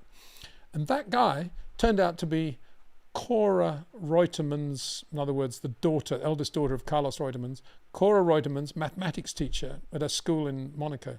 Can you believe that? I never got to see him or meet him or say thank you to him, but he did that. And then, and I was there with Frank, I guess about 50 minutes in the field there in France with Frank, cradling Frank really, and he had a big blow on his head, a lot of blood, and he was conscious and was talking about, he knew it was going to be a long haul and he potentially wasn't going to make it. He was talking about, he was a Catholic and would want the last rites, and all the contracts were signed for 86, most of them for 87, and get Patrick to do this, Sheridan to do that, and various things going on. And then eventually this rickety old de Chevaux corrugated iron type ambulance arrived from Toulon, and Frank was carried into that. And when he eventually got to Toulon Hospital, after about an hour, they said, "Oh, these injuries are too bad. He needs to go to Marseille Hospital, where they have much more equipment to do. He needs to go into traction and all the rest of it." So that by then, Nelson and Nigel had arrived, and Frank Durney and a few others, and Nigel was delegated to go in the ambulance. It was a big Citroën ambulance, this one, much better, big one, but like a Citroën SM version of an ambulance. And Nigel got in with Frank and was sort of there telling him jokes throughout the trip, trying to keep him alive and buoyant, or conscious anyway. And Nelson and I and Frank Durney followed in Nelson's Merc to Marseille. Anyway, long story. But yeah, I was there, and it would obviously changed my life, and spent the next 6 months really not going to races, but indeed spending a lot of time with Frank at the hospital, recuperation, just being there with him and being his right hand in terms of things he wanted done with the company and people and stuff like that, and just managing it all with it, obviously with Ginny, his wife, who was absolutely brilliant throughout. And as a result of which I became very close friends with Ginny as well. I didn't really know her before that, but she was absolutely so intelligent, such a bright lady, just brilliant. Anyway, yeah, there we go. Spitfire, that's a good name. Peter, what's the chance of, why hasn't that come through? It's a bit of a delay, a bit like throttle lag on a turbo here. There, yeah, it's coming through. Spitfire, Peter, what's the chance of team orders at McLaren to secure the World Drivers' Championship for Piastri? Relationship breakdown, Lando leaves, Lawson joins, Kiwi back at McLaren with an Aussie. But Brit Formula One reached maximum outrage. Is that what you want? You want Brit Formula One to reach maximum outrage? What does Brit Formula One mean anyway? Does that include me? Hope not. I don't think they'll apply team orders to let Oscar win it in favour of Lando, unless Lando's no longer in it and Max has caught him. And going into the last 2 races, only Oscar can win it, and they've got to beat Max. I think then Lando would obey team orders and do that, wouldn't he? That's the only circumstance, I think. Up until the point when both of them, when one of them no longer has a chance to win, they will not apply team orders. As I say, stand back and wait for Zach's master plan, how he's going to handle that.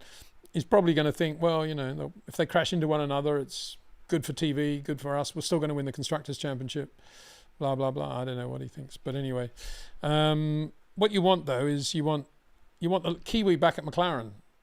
You want Bruce, Chris Amon, Howden Ganley, Denny Hulme, and now you want Liam Lawson there. Well, wouldn't that be good?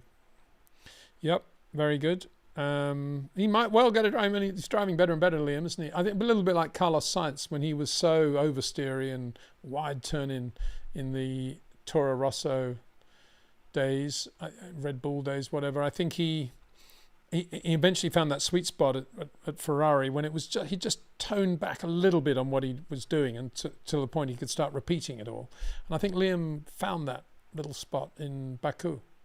He's always been mega car control, very, very quick, Liam Lawson. But he's always been back end, late turn in, late braking, to the point where you make a mistake or the grip goes away. He just, he comes back a little bit. Whereas I know Hadjar didn't have a good weekend in Baku, but in general, Hadjar is going to have a bigger sweet spot to manage stuff like that in general. So, wow, lots of questions. I'm not going to be able to get through all these, I don't think. Adam says, again, time delay, but anyway, there you go. Interesting to note that since Horner left, Max, Laurent are both sharing that next year will indeed be a big challenge. Diplomatic way of saying they know there won't be a serious contender for wins. Well, why not play it down? What's the point of saying, oh yeah, we're going to be right up there? I've never understood that really. Even with boxing, yeah, I'm going to win. It's always better to do the other thing because you can always come from behind, can't you? I personally don't think. I think they're overrating the opposition. How do they know? Nobody knows. I don't know. You don't know. Nobody has a clue. All I can tell you is that Phil Prue is no idiot. He's pretty good, and he's running the power unit there, power unit division, and Max is no idiot as a racing driver. And I think they've all got their ability more or less pointing in the right direction now in terms of where they're going with the car. So, yeah, is it really going to be that bad? I don't believe so. Anyway, we'll see. Peter, why isn't there readily available pedal cam footage so we can see drivers' footwork? Well, whenever I ask the question, they always say because it needs a sufficient amount of lighting, and it's the size of the lighting that is the problem. All the teams want to have a smaller footwell area as possible for aerodynamic, whatever reasons, and there's no way they can persuade the teams to run lights or to build a footwell area big enough to take the lighting they need. And I've said, well, the answer to that surely is to build it into the Concord Agreement and the sporting regulations or the technical regulations defining the size of the footwell area, a bit like the cockpit dimensions are defined around a templated Grand Prix driver who's sort of Alex Wurtz's size or Esteban Ocon.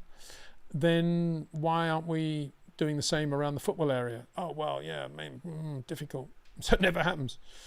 But they should. In my opinion, they're missing a trick big time, but they won't do it because they've not done it for so long that they won't change it now. A bit like speed bumps.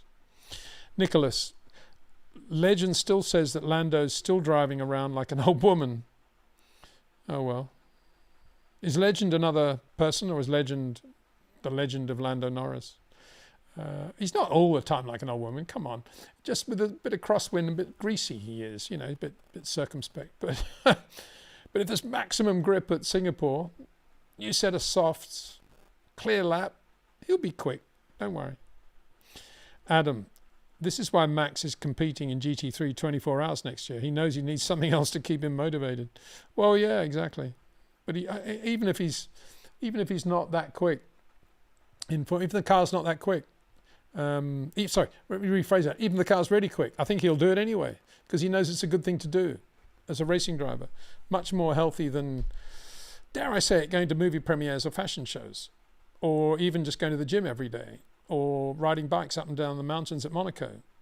You know, driving a race car around Monaco, around Nürburgring, mega. Anonymous. Wow, that's dodgy. Anonymous. Hey Peter, rank Max Lewis, Schumacher, Senna.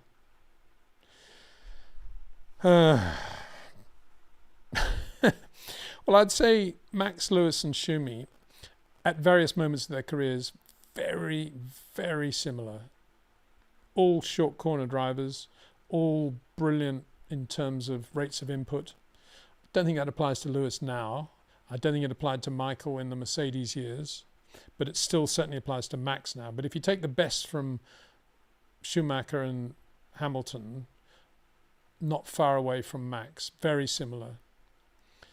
And then Senna was definitely not a short corner driver. He was wider turn in, but he was perfection at that. I don't think we've had a driver better at a later turn in than Ayrton Senna. And if you want to look at the way Ayrton Senna drove, look at George Russell. Now, George isn't Ayrton, and he's not, I don't know. I mean, to me, he's really, really quick. But Ayrton was probably more precise in a couple of areas, probably. And anyway, they're driving different cars. Ayrton always drove, or pretty much drove with manual shift for most of his career, whereas George has only ever driven a two-pedal car. So a lot of that needs to be taken into account. But if you want to see the lines that Senna took and the sort of precision that Senna had, look no further than George Russell today to get a feel for what he was like as a driver. And so rating them, I would rate Max still ahead of those four. I think, as I said, at Baku, I think he's edged a little bit further ahead from Lewis again. And I think, I always think a great short corner driver is always going to be slightly ahead of a great longer corner driver. And I was never a fan, any more than he himself was, of the throttle blipping that Senna had when he was finding the moment to load up the rear.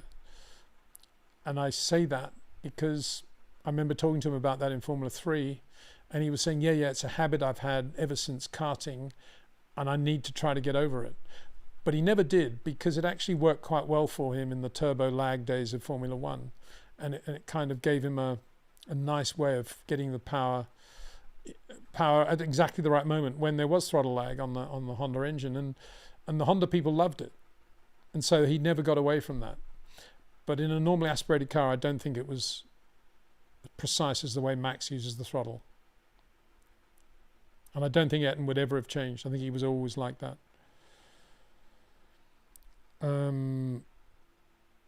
This is P1 Astri. I think it means Piastri. Hi Peter, well, it's gone away. Sorry, why is that? First world problem here, but I'd love to see the iconic colours of Nigel's FW14B permanently back on the Williams one day. Currently find the car a little bland. Cheers, mate. Well, I totally agree with you. I don't know what they're thinking with the look of that team and the logo they've got. Why change anything? If they want to be Williams and they bought all the Williams assets, why not buy the heritage as well? I know they have bought the heritage. Why not buy Williams as it was? I mean, what I would have done if I was Doralton, I think that's what they are, isn't it? I would have gone back to the original Frank Williams Racing Cars logo, which is a really nice sort of arrow, and it said Frank Williams on. I would have had that on the side, and I would have made the blue a dark blue as Frank had it, like the Piers Courage cars in '69. Absolutely gorgeous. Why they want to go to blue? Why not do that? It didn't make any sense to me. What's the blue they've got? Totally agree with you. And I've got to say thank you for the comments you make about the 14B, because the first job I was given when I arrived at Williams at the beginning of '85 was to relivery the Formula One car. In '84, it was Frank green and white with the Saudi and a few other Mobil were on it, I think. And yeah, we had some ICI as well, yellow. And Frank said, no, we got to do a much better job with that. Go away. And I came up. I did actually work with Peter Stevens a bit. I picked his brains anyway. And I think Peter Stevens did come up with the ideas. We sat down for a while. Lovely guy. And we came up with the blue diagonal mobile stripe, the red and white cannon, and the yellow at the top. And that then lasted all the way through to the Rothmans days. And I loved that combination.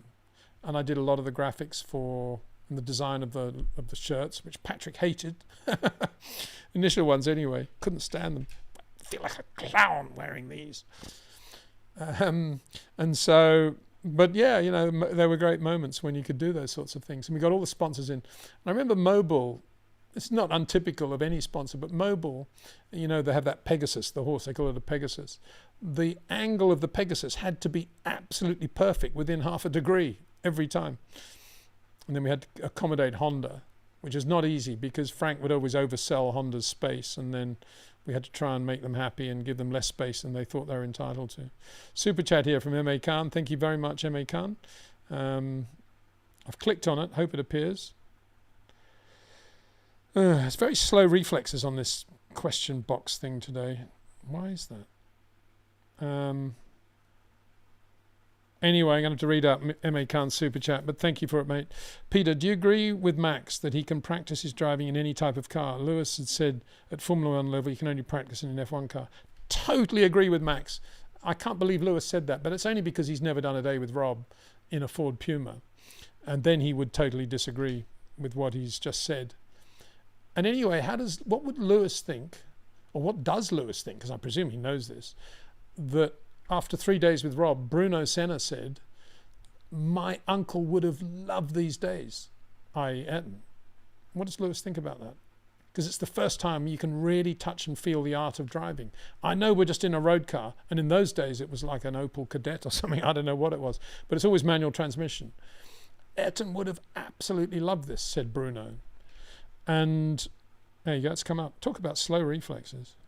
And Max is absolutely right. In the same way, Rob's absolutely correct in saying you don't need anything more than a manual transmission Ford Puma, front-wheel drive, to be able to get all the lumps out of your driving, to get your rates of input commensurate with that car, which is not easy to do at all. But if you can do that, you can then project it to obviously something much quicker.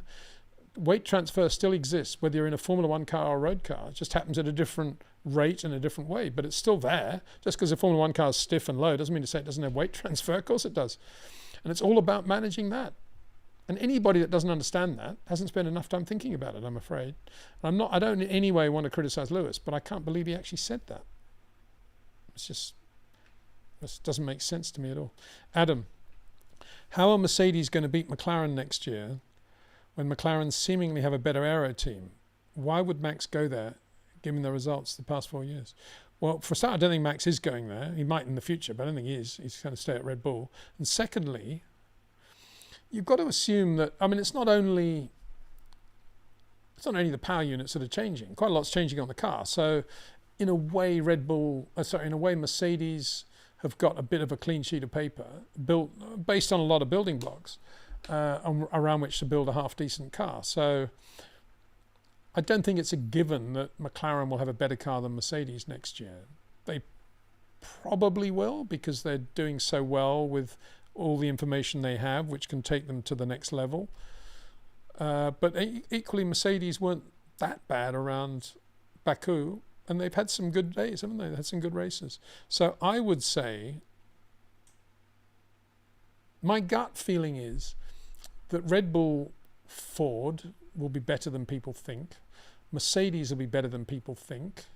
Ferrari will be about where they are now and might win a race or two. But I don't think McLaren will dominate next year. That's my gut feeling. I think they'll have a good car and they'll win races, but I don't think they'll have the car they had this year in terms of their advantage. Krishish. Good morning, Peter. Morning to you. It's actually afternoon now. About another half hour, guys, I think, on this one. I was very impressed with George Russell at the weekend, battling through Flue to finish P2. How hard is it to drive whilst not being in peak condition?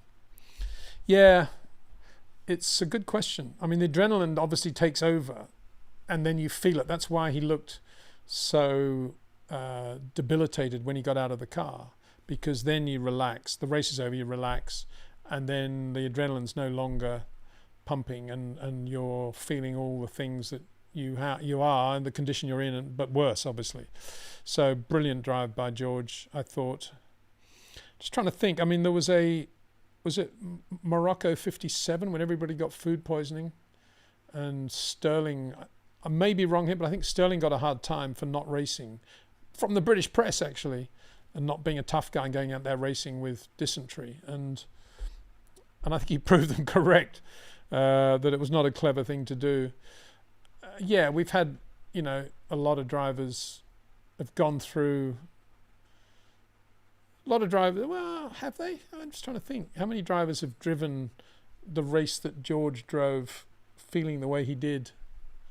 I think obviously there have been a few. I don't remember that many. I remember James Hunt throwing up a few times, but that's more just a normal thing from James, either related on what happened the night before, stroke nervousness. Just trying to think, really.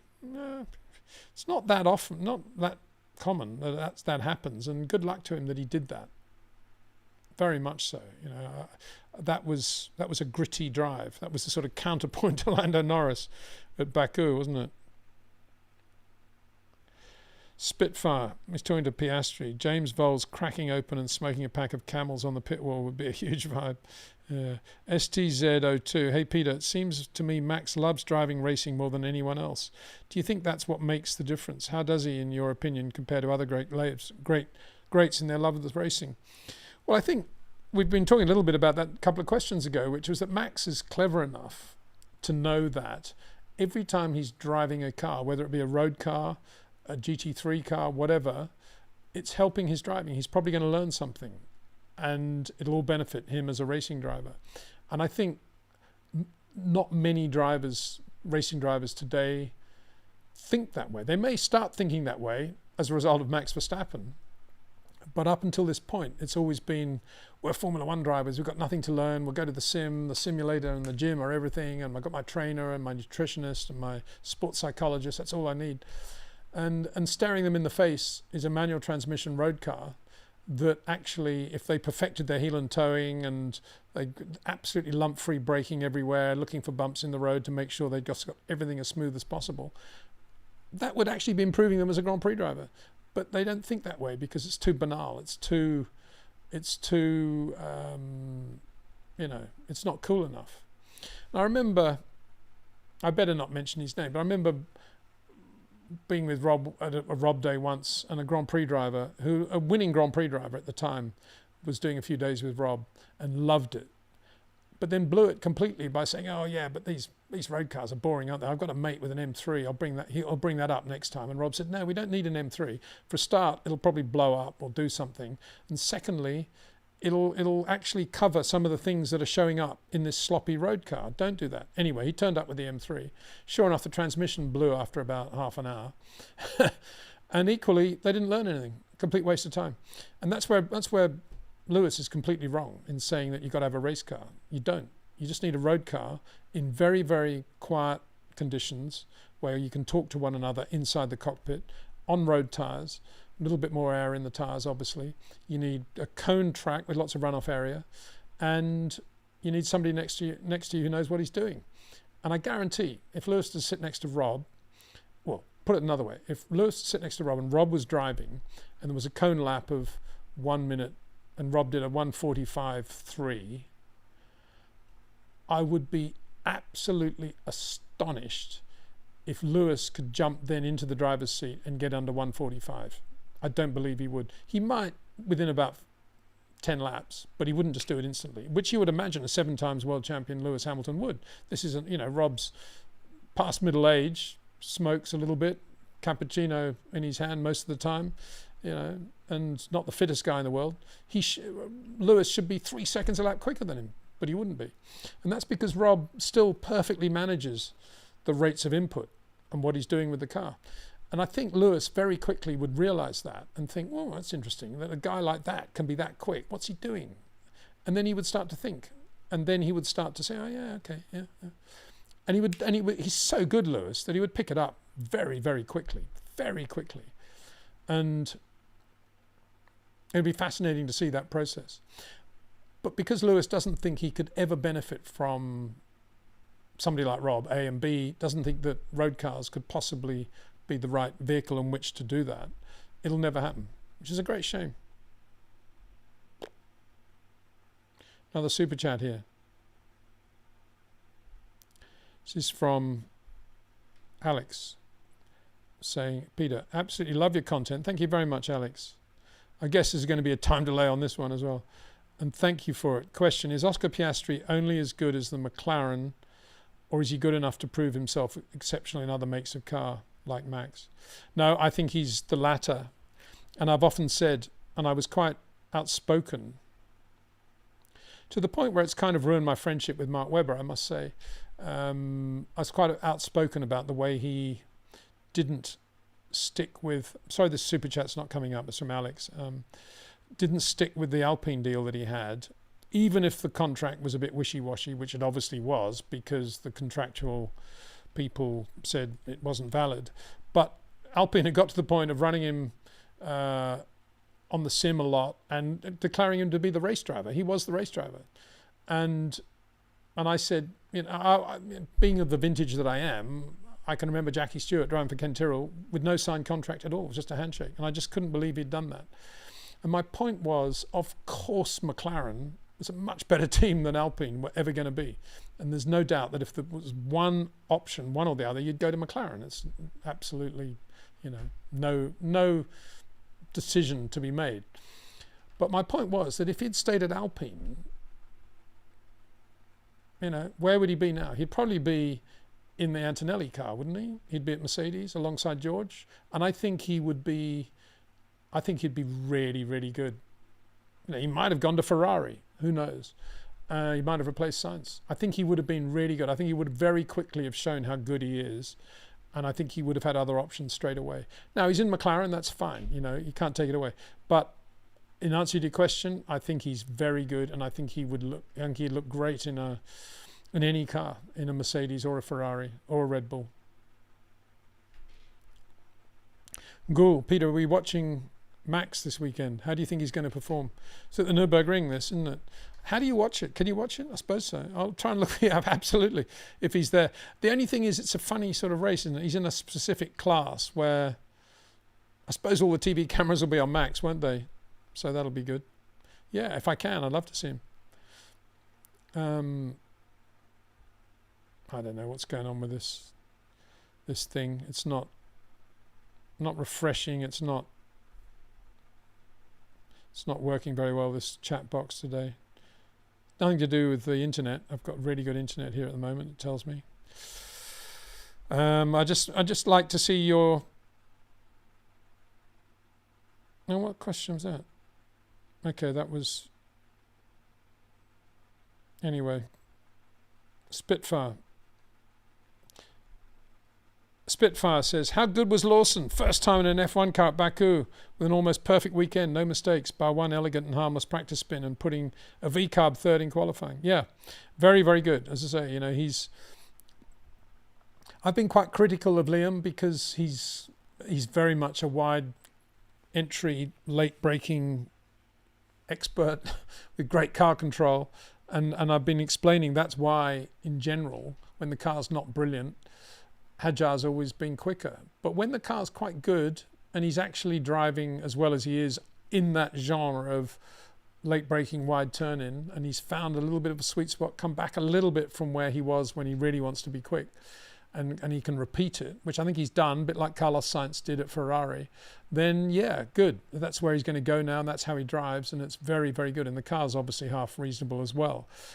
And he went out, and because those rabbits go out at the beginning of Q3, because the track's not at its quickest then, that's when the V-carbs and the Williams and stuff go out. And guess what? That's when the track was at its quickest, and that's why we saw them there.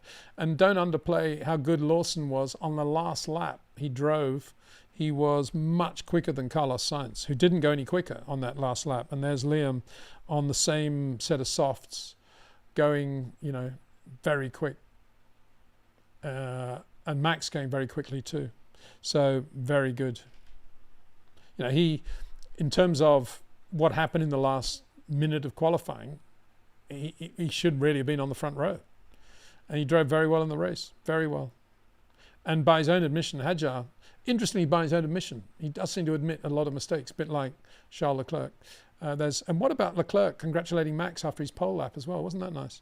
And then equally, what about Hadjar admitting the mistakes he made, hitting curbs and stuff and bouncing all over the place, which all race drivers do, you know. He's quite young. If Max will drive in the NLS this Saturday, there will again be light rain, so perfect for him. Yeah, well, absolutely. You know, I hate to be the guy that says, oh yeah, I remember the days, but remember that 62, well you wouldn't, but 62 Nürburgring 1,000 kilometers.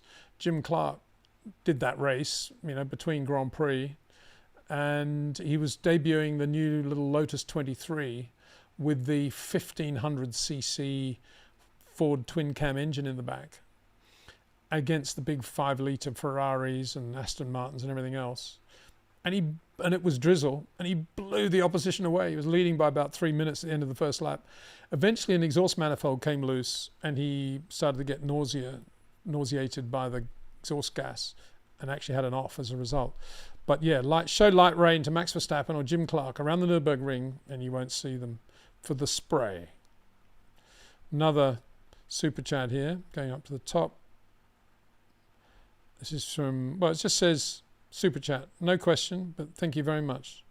Very kind, from Jeffrey B. Hopefully it'll come up, I don't know. I think whenever I try and click on a super chat now, it kind of messes up my normal chat. But don't stop doing the super chats, I love them, it's very kind. It's my son Jack's birthday coming up, so I need a little bit of money to buy him a golf ball or something like that. Actually, can I say, yeah, Cameron has been very, very sweet and very kindly sent Jack a bit of money on an Amazon account, and Jack's already bought it. I can't believe what he's bought. He's bought the complete set of those Japanese books on the whole Japanese not supercar's the wrong word, the whole Japanese drifting car ethos. He absolutely loves it when he's not playing golf. Had a great tournament at the weekend. Rob, but I could understand when he skips it in the current circumstances around title chances. Well, yeah, I mean, obviously if he's travelling, and don't forget, as the championship gets tighter, if he continues to go well, Max is going to be in all different parts of the world, so it's going to make it very difficult to keep coming back to Europe to race. But if he's in basically Europe for a month or so, why not? What's the problem? Much better for him to do that than to go to the gym or cycling or, you know, all the other stuff they do, the boring old simulator, Milton Keynes. You know, go and drive around the Nürburgring. Of course that's going to be good for you.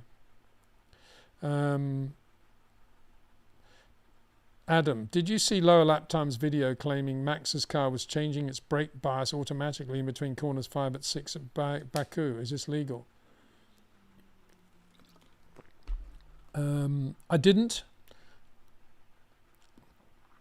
and I don't think it is legal, no, but I think if it's automatically, it's done from the garage, so it wouldn't be legal. But I don't think, if it was, if that's what was happening and it is illegal, I don't think it was happening, is what I'm saying. You know, very easy to see that, but I mean, how do you know he's not doing it in a way we can't see on the onboard? What are we talking about? Did you see lower lap times video claiming Max's car? I don't know. We'll have to see. I didn't see it. I can't comment on that really. I doubt it very much is what I'm saying. Lewis complained about the softs leading into Q2. Yeah, well, yeah. I think everybody was in two minds, because the medium looked to be a good tyre in terms of, you know, giving you an extra lap or two and not being far away from the soft. But I can understand the Ferrari. I guess the Ferrari philosophy was, we want to give Lewis as much grip as we can give him, and He's quick here, and he can handle it. He can get the lap in. I guess that's what they were thinking, maximise his opportunity. Well, I think that whole business of medium soft, I think it's very difficult for the driver to criticise the team or the team to criticise the driver, because there were good examples of both choices being correct in qualifying and in the race. Not in the race, really. I mean, the way to run the race was hard medium, obviously, but in qualifying, it was difficult. Max got the pole on the softs, but he really wanted to be on the medium, but he still got the pole. Zishan Afsar. If Isaac Hadjar gets promoted, what do you think he needs to do in order to avoid the fate of Max's other teammates? Well, if he does as well as Sergio Perez, he'd be doing pretty well, won't he? He'd be winning Grand Prix, or Daniel Ricciardo. So there's that. What you're talking about in more recent history, I suppose, is Liam and Yuki. And I don't think he will fall into that category, because he's a short corner driver, very similar in the way he he gets into the car and uses the steering, the pedal and the brakes. He's very similar to Max, obviously at not Max's level. So I think he'll do pretty well. And if the car is a winning car, I think by law of averages, as it was with Perez, I think he'll win a Grand Prix or two. If Max is winning 6 Grand Prix in a year, if the car's that good, then Hadjar and the other car should win a race. I would have thought race or two by law of averages. I think he's that good. So I don't think, but Lawson was a different thing. The car was really difficult when Lawson was there, and he was just applying his Liam Lawson way of driving, which was just the worst thing he could do with the car that was that bad, with that grip level and that inconsistency, because he was never able to get on top of the car. It's a better car now. If Lawson was in the Red Bull now, he'd do a much better job. And it's not because he's just gone well in Baku, but because he's found a sweet spot more of how to drive that car, which Yuki Tsunoda does. And Yuki's a sort of slightly detuned version of Liam Lawson in that sense. So it's not a question of avoiding. I think he would relish the opportunity, and I think he'd do very well in alongside Max, because he's also bright enough to know that he's Max's wingman, and he's not there to try and be Isaac Hadjar superstar. Maybe that day will come when Max leaves Red Bull, but he knows at the moment his job, if he goes there, will be to be his wingman. And that, you've got to be reasonably self-confident to do that. I think if you go there thinking, I want to make sure I get the same treatment that I got at Racing Bulls, that's actually a sign of insecurity. A sign of security is knowing that you're Max's wingman, and I think he'll do that. Spitfire. I was surprised when I drove a right-hand drive manual on the road, and it wasn't an issue at all. The muscle memory somehow just transferred over somehow, and I could shift with my right hand just as well. Yeah, we were talking about that earlier, left or right hand shifters. Well, he means left-hand drive, he said, but anyway. Yeah, I mean, personally, I've never had an issue. I've never known a Grand Prix driver jump from a right to a left, ever had an issue. The only issue Rob has is with young guys that do days with him but have never used a clutch in their life. It behoves all fathers of young racing drivers to make sure they got at least one road car with a manual transmission, and the reason Rob likes manual transmissions is because it's very, very good training for bump-free driving, for seamless driving, for everything happening harmoniously in the Ayrton Senna way, and how much he loved the art of changing gear. And that, for Rob, that's part of the package. And he's right. If you show Max a manual transmission, for sure he'll be absolutely perfect within one gear change. Rob, probably it's easier for a right-handed person to move from shifter to the left to shifter to the right than the other way around. I think it'd be difficult for me to shift with the left hand. All I can say is I'm left-handed, and I've never had a problem driving a left or right-handed drive manual car. Both of them completely normal. It's an interesting point though, isn't it? They say now that the best possible security system you can have in the United States is a manual transmission car. No matter what you got, nobody can drive them. Well, one or two can. That's why a Hyundai i20N would be such a great car to park in a really upmarket part of Miami and just watch the people come and try and nick it. Oh, how do we make this work? What's this third pedal here? Aximus Rose says, 1 step forward, 2 steps back. What's he talking about there? Probably Lando Norris in Baku? I don't know. Aya Aurora. Hi, Peter. What does Red Bull need to excel in Singapore, given they don't usually generate as much efficient downforce as the McLarens? Well, I think they just about do now. I think we saw that in Baku, and we saw that in Monza.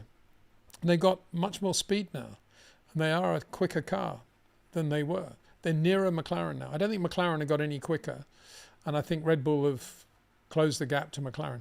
I'm not saying their car is as good as a McLaren, which speaks volumes of Max's work in Baku and Monza. And I'm not saying it will be there with a McLaren at Singapore, but I think it'll be near enough for Max to be able to make the difference he can usually make as a racing driver over the Grand Prix weekend, and how he puts the 3 days together working with Jim Piero and the boys. Stuart Campbell. Good morning, Peter. Absolute pleasure listening in. Thank you very much, Stuart. Very kind. Good morning to you. For the knowledge, the talk, and the stories, you kind of stand alone. So thank you very much. Very kind. I'm sure I don't. Many more out there, but better than I. But thank you very much. I just try to, I just love talking about. I love it when you, the viewer, reader, whatever, listener, says something and it triggers a memory of something that I was lucky enough to have been a part of or seen. Big Al, hi Peter. I saw you on YouTube. Max's steering wheel. I saw on YouTube Max's steering wheel was being analysed during the Baku Grand Prix. At certain times there were displays appearing without input from Max. Yeah, well, people are talking about that. Let's see if there's any more coming from that. As I say, that is such a blatant, if that is happening and they're actually adjusting the settings from the garage, that is such a blatant breach of the regulations to warrant probably disqualification for the World Championship. So I very much doubt they're doing that, is what I'm getting around to saying. Rothis TS. Hi Peter. People are fussing more with Merc engines. Do you think Red Bull, Ford undergoing themselves? Recently I saw both Red Bull and Ford are marking more. Ever seen any first-time manufacturer successful? I think what you're saying there is that people are talking about how good the Merc will be, and then they're underplaying the Ford, or not rating the Ford Red Bull powertrain engine, and it probably will be better than people think. And I agree with you if that's the case.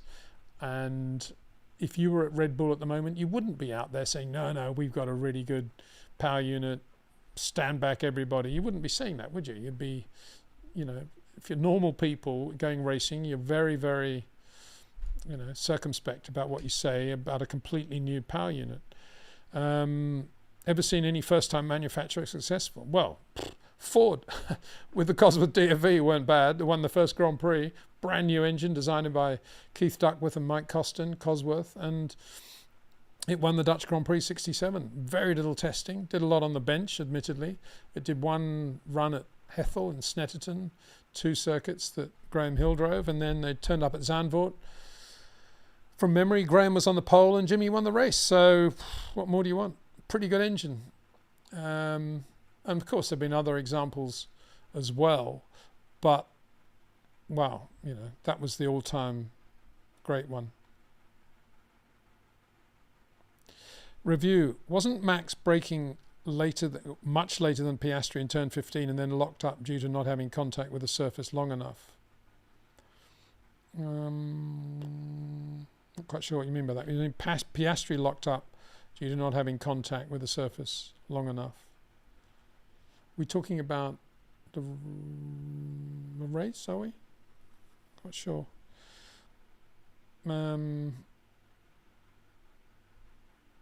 Anyway, for me in the race, Piastri's mistake wasn't, it was part of it was being put on the new mediums by McLaren.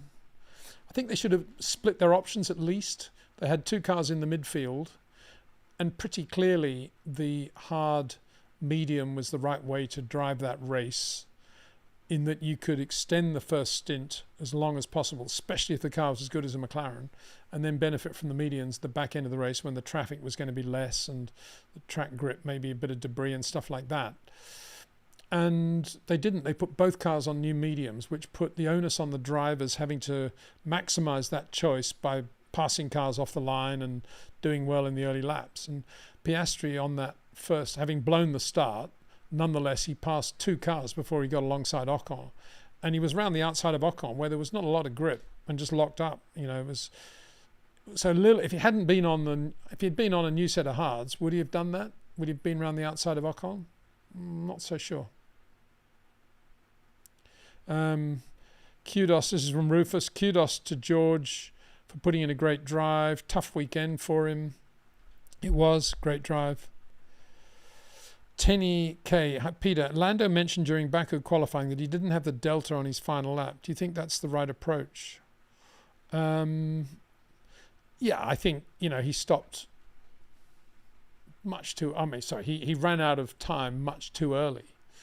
And the track was definitely quicker when he was pulling into the Parc Fermé almost. So again, that has to be a little bit of a McLaren drama. But in a way, you can't. I mean, there were so many variables. It's very easy to be a Monday morning quarterback there. McLaren may well have felt that the track was very quick as it opened and there was more rain coming. Who knew? Who knows? And that could have been the way to do it. As it happened, it wasn't. But there was a lot going on. The wind was swirling and he didn't, you know, he's on his used softs and he just didn't get a lap in, did he? AB, it's almost going to have to be the last question. Peter, would surely love to know whom do you prefer more, Roger, Rafa or Djokovic? I'm sure you prefer Sampras and Boris Becker more. Still choose, by the way, these. Have you watched them? I think I've seen all of them play, yeah.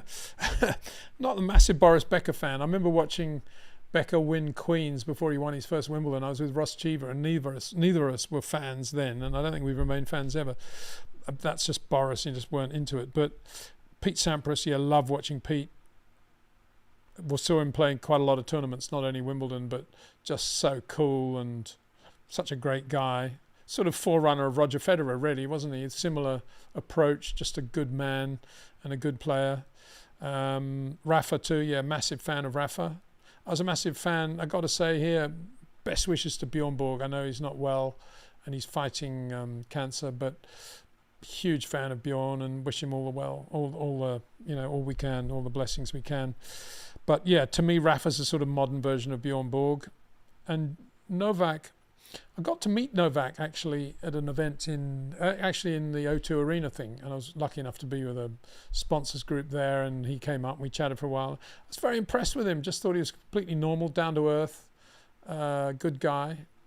Not massively a fan of the way he handled the whole vaccination thing, COVID era, but as a player, yeah, beautifully neat and compact and precise to watch. And just getting, he's just getting beaten by age now, isn't he, more than anything else? So, yeah, and we often see young Alcaraz down here at the golf course here, lives very nearby, and he's out there uses a buggy, but he's a good golfer, seriously good golfer. It'd be an interesting match between him and, say, Andy Murray in terms of golf, very similar. And Lando Norris, actually, quite impressed with his golf swing. Comes across the ball a bit at impact, I noticed. A little bit like the way he drives, it's almost there. He's got lovely timing and rhythm. He's got that soft touch. But when it actually comes to impact, in other words, short corners, he kind of makes it go a bit too long across the ball, not getting quite enough body movement through impact. But good, good timing. Looked good on that par 3 thing he did at Wentworth. Pistol Pete was a gun. Yeah, he was indeed. He was brilliant. Michael Cruz says, hi, Peter. Rob says, but now I think Lando has less chance of winning the championship than Max, both below Oscar, of course. McLaren will have to favour Oscar when Max gets closer. Yeah, I mean, I don't think they'll favour Oscar in terms of... the only way they'll favour a driver is if they say, look, drop back, please, give this win to Oscar or whatever, give this P2 to Oscar. Will be if Lando's out of it, or indeed, conversely, if Oscar's out of it and Lando wins the next 3 races. Anything could happen. So let's not get too carried away at the moment. Abdul, here's a change of philosophy. Do you think Ferrari will have the best engine next year, or will it Mercedes be the benchmark? I don't know. How do you 50% electrification? What do I know about that? I know nothing about it. I don't have an electric car. I don't know anything about electric cars. Not that these are electric cars, but I don't think anybody knows. I don't think Ferrari know. I don't think Mercedes know. I think they're all thinking, keep the head down, let's see what happens. Retro Gamer says, just listen to Peter and Cameron chat from yesterday. No comment, but there's a heart there, so I presume that's a positive comment. Reminded me to watch Max Verstappen pole lap at Azerbaijan in mixed conditions. Wow. Oh, good. Great. Almost perfect precision, short cornering, floating the car, balance, back from rear, loaded rear tyres before accelerating, shaving each corner down to millimetres from the wall. What a joy to watch is Max. Absolutely. And as I said, they love to do that closest to the wall thing. They show the measurement of coming out. And it's one thing to be super close to the wall when you've got the power on sort of Liam Lawson, Carlos Sainz way, or even Oscar Piastri, Lando Norris, and you've got slight oversteer. And it's another thing to do what Max does, where he's generated the angle of attack, if you like, at the transition point, much easier, rotation point, and he's just going in a straight line to that point by the wall. And you can do that lap after lap after lap after lap. Whereas the other one, you're always, great to watch, but it's not as precise as Max. David Joe Klotz. Hi, Mr. Windsor. How do you define, not Mr. Windsor, Peter, please. How do you define Jody Scheckter as a driver? Short corners. He reached Formula One quickly, won the 5,000 title, 73. If not for Fittipaldi crashing into him, would have won his third Grand Prix. They're talking about the French Grand Prix in 73 when he and Emerson crashed going into that last corner of the lap. And he was leading the pack, wasn't he? In that M23. I think it was his first race in the M23, wasn't it? It was in the M19 before that, I think. How do I find Jody as a driver? Oh, very Carlos Sainz-y, oversteery, wide, but found a good sweet spot. Amazing car control. Very, very confident in his own ability and not afraid to pick up a car by the scruff of the neck and drive it into the middle distance.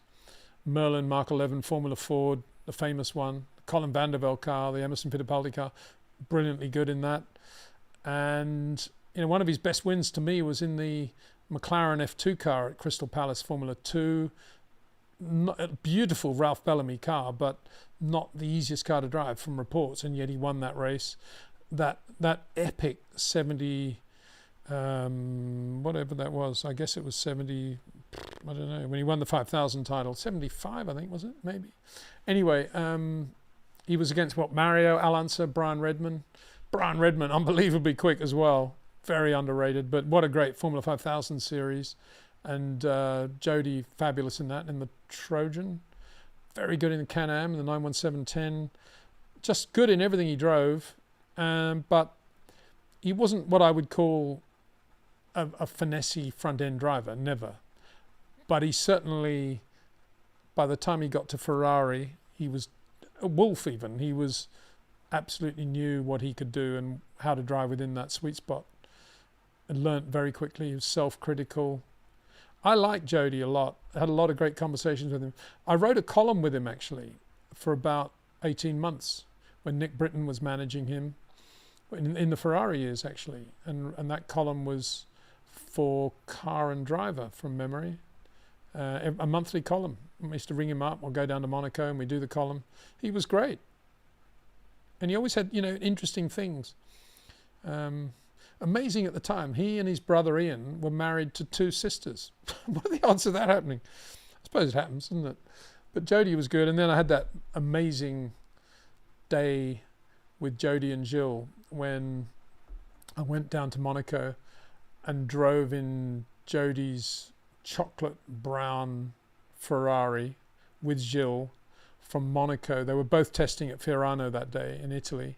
And we drove from Monaco to Fiorano and then back in the day. And I was in the back seat. And they both drove.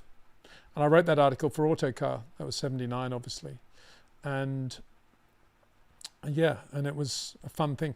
And we were running short of fuel on the way back on the Autostrada in Italy.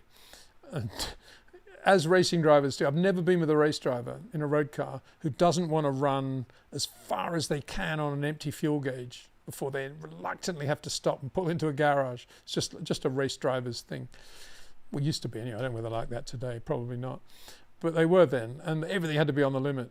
And sure enough, this Ferrari is going down, and suddenly it starts coughing and misfiring, and Jody, the thing just stops, and he cruises to the left into the hard shoulder, and absolutely perfect. This is why he won the World Championship in '79. I mean, everything just fell open for him.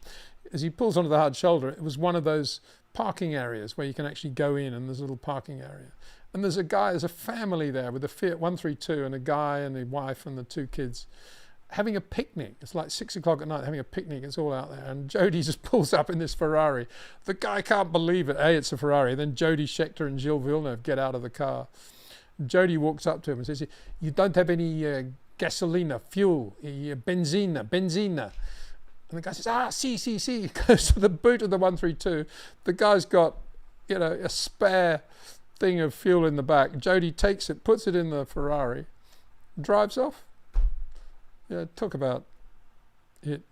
He actually said something, which I won't repeat, but as he drove away, Gilles was sort of shaking his head thinking, no chance for me this year, no chance. And then later on, as we're getting to Monaco, there's all these tunnels. You're still on the motorway, but there's some very fast corners. I think even Jody was braking for them, and it's motorway. There's two-lane Autostrada, but you're going through these tunnels all on the high motorway there, and we go through a tunnel. We're turning in, and it's literally from the left side of the road to the apex, and there's a guy just stopped right in the middle of the tunnel, and Jody does one of these and flicks it, and the back end comes out, and he misses it. And Jill just says, Jody, you missed the apex there by about 3 meters. What are you doing? They were the days, weren't they? And I'm in the back, totally confident in Mr. J. Scheckter and what he's doing. No worries at all. Yeah.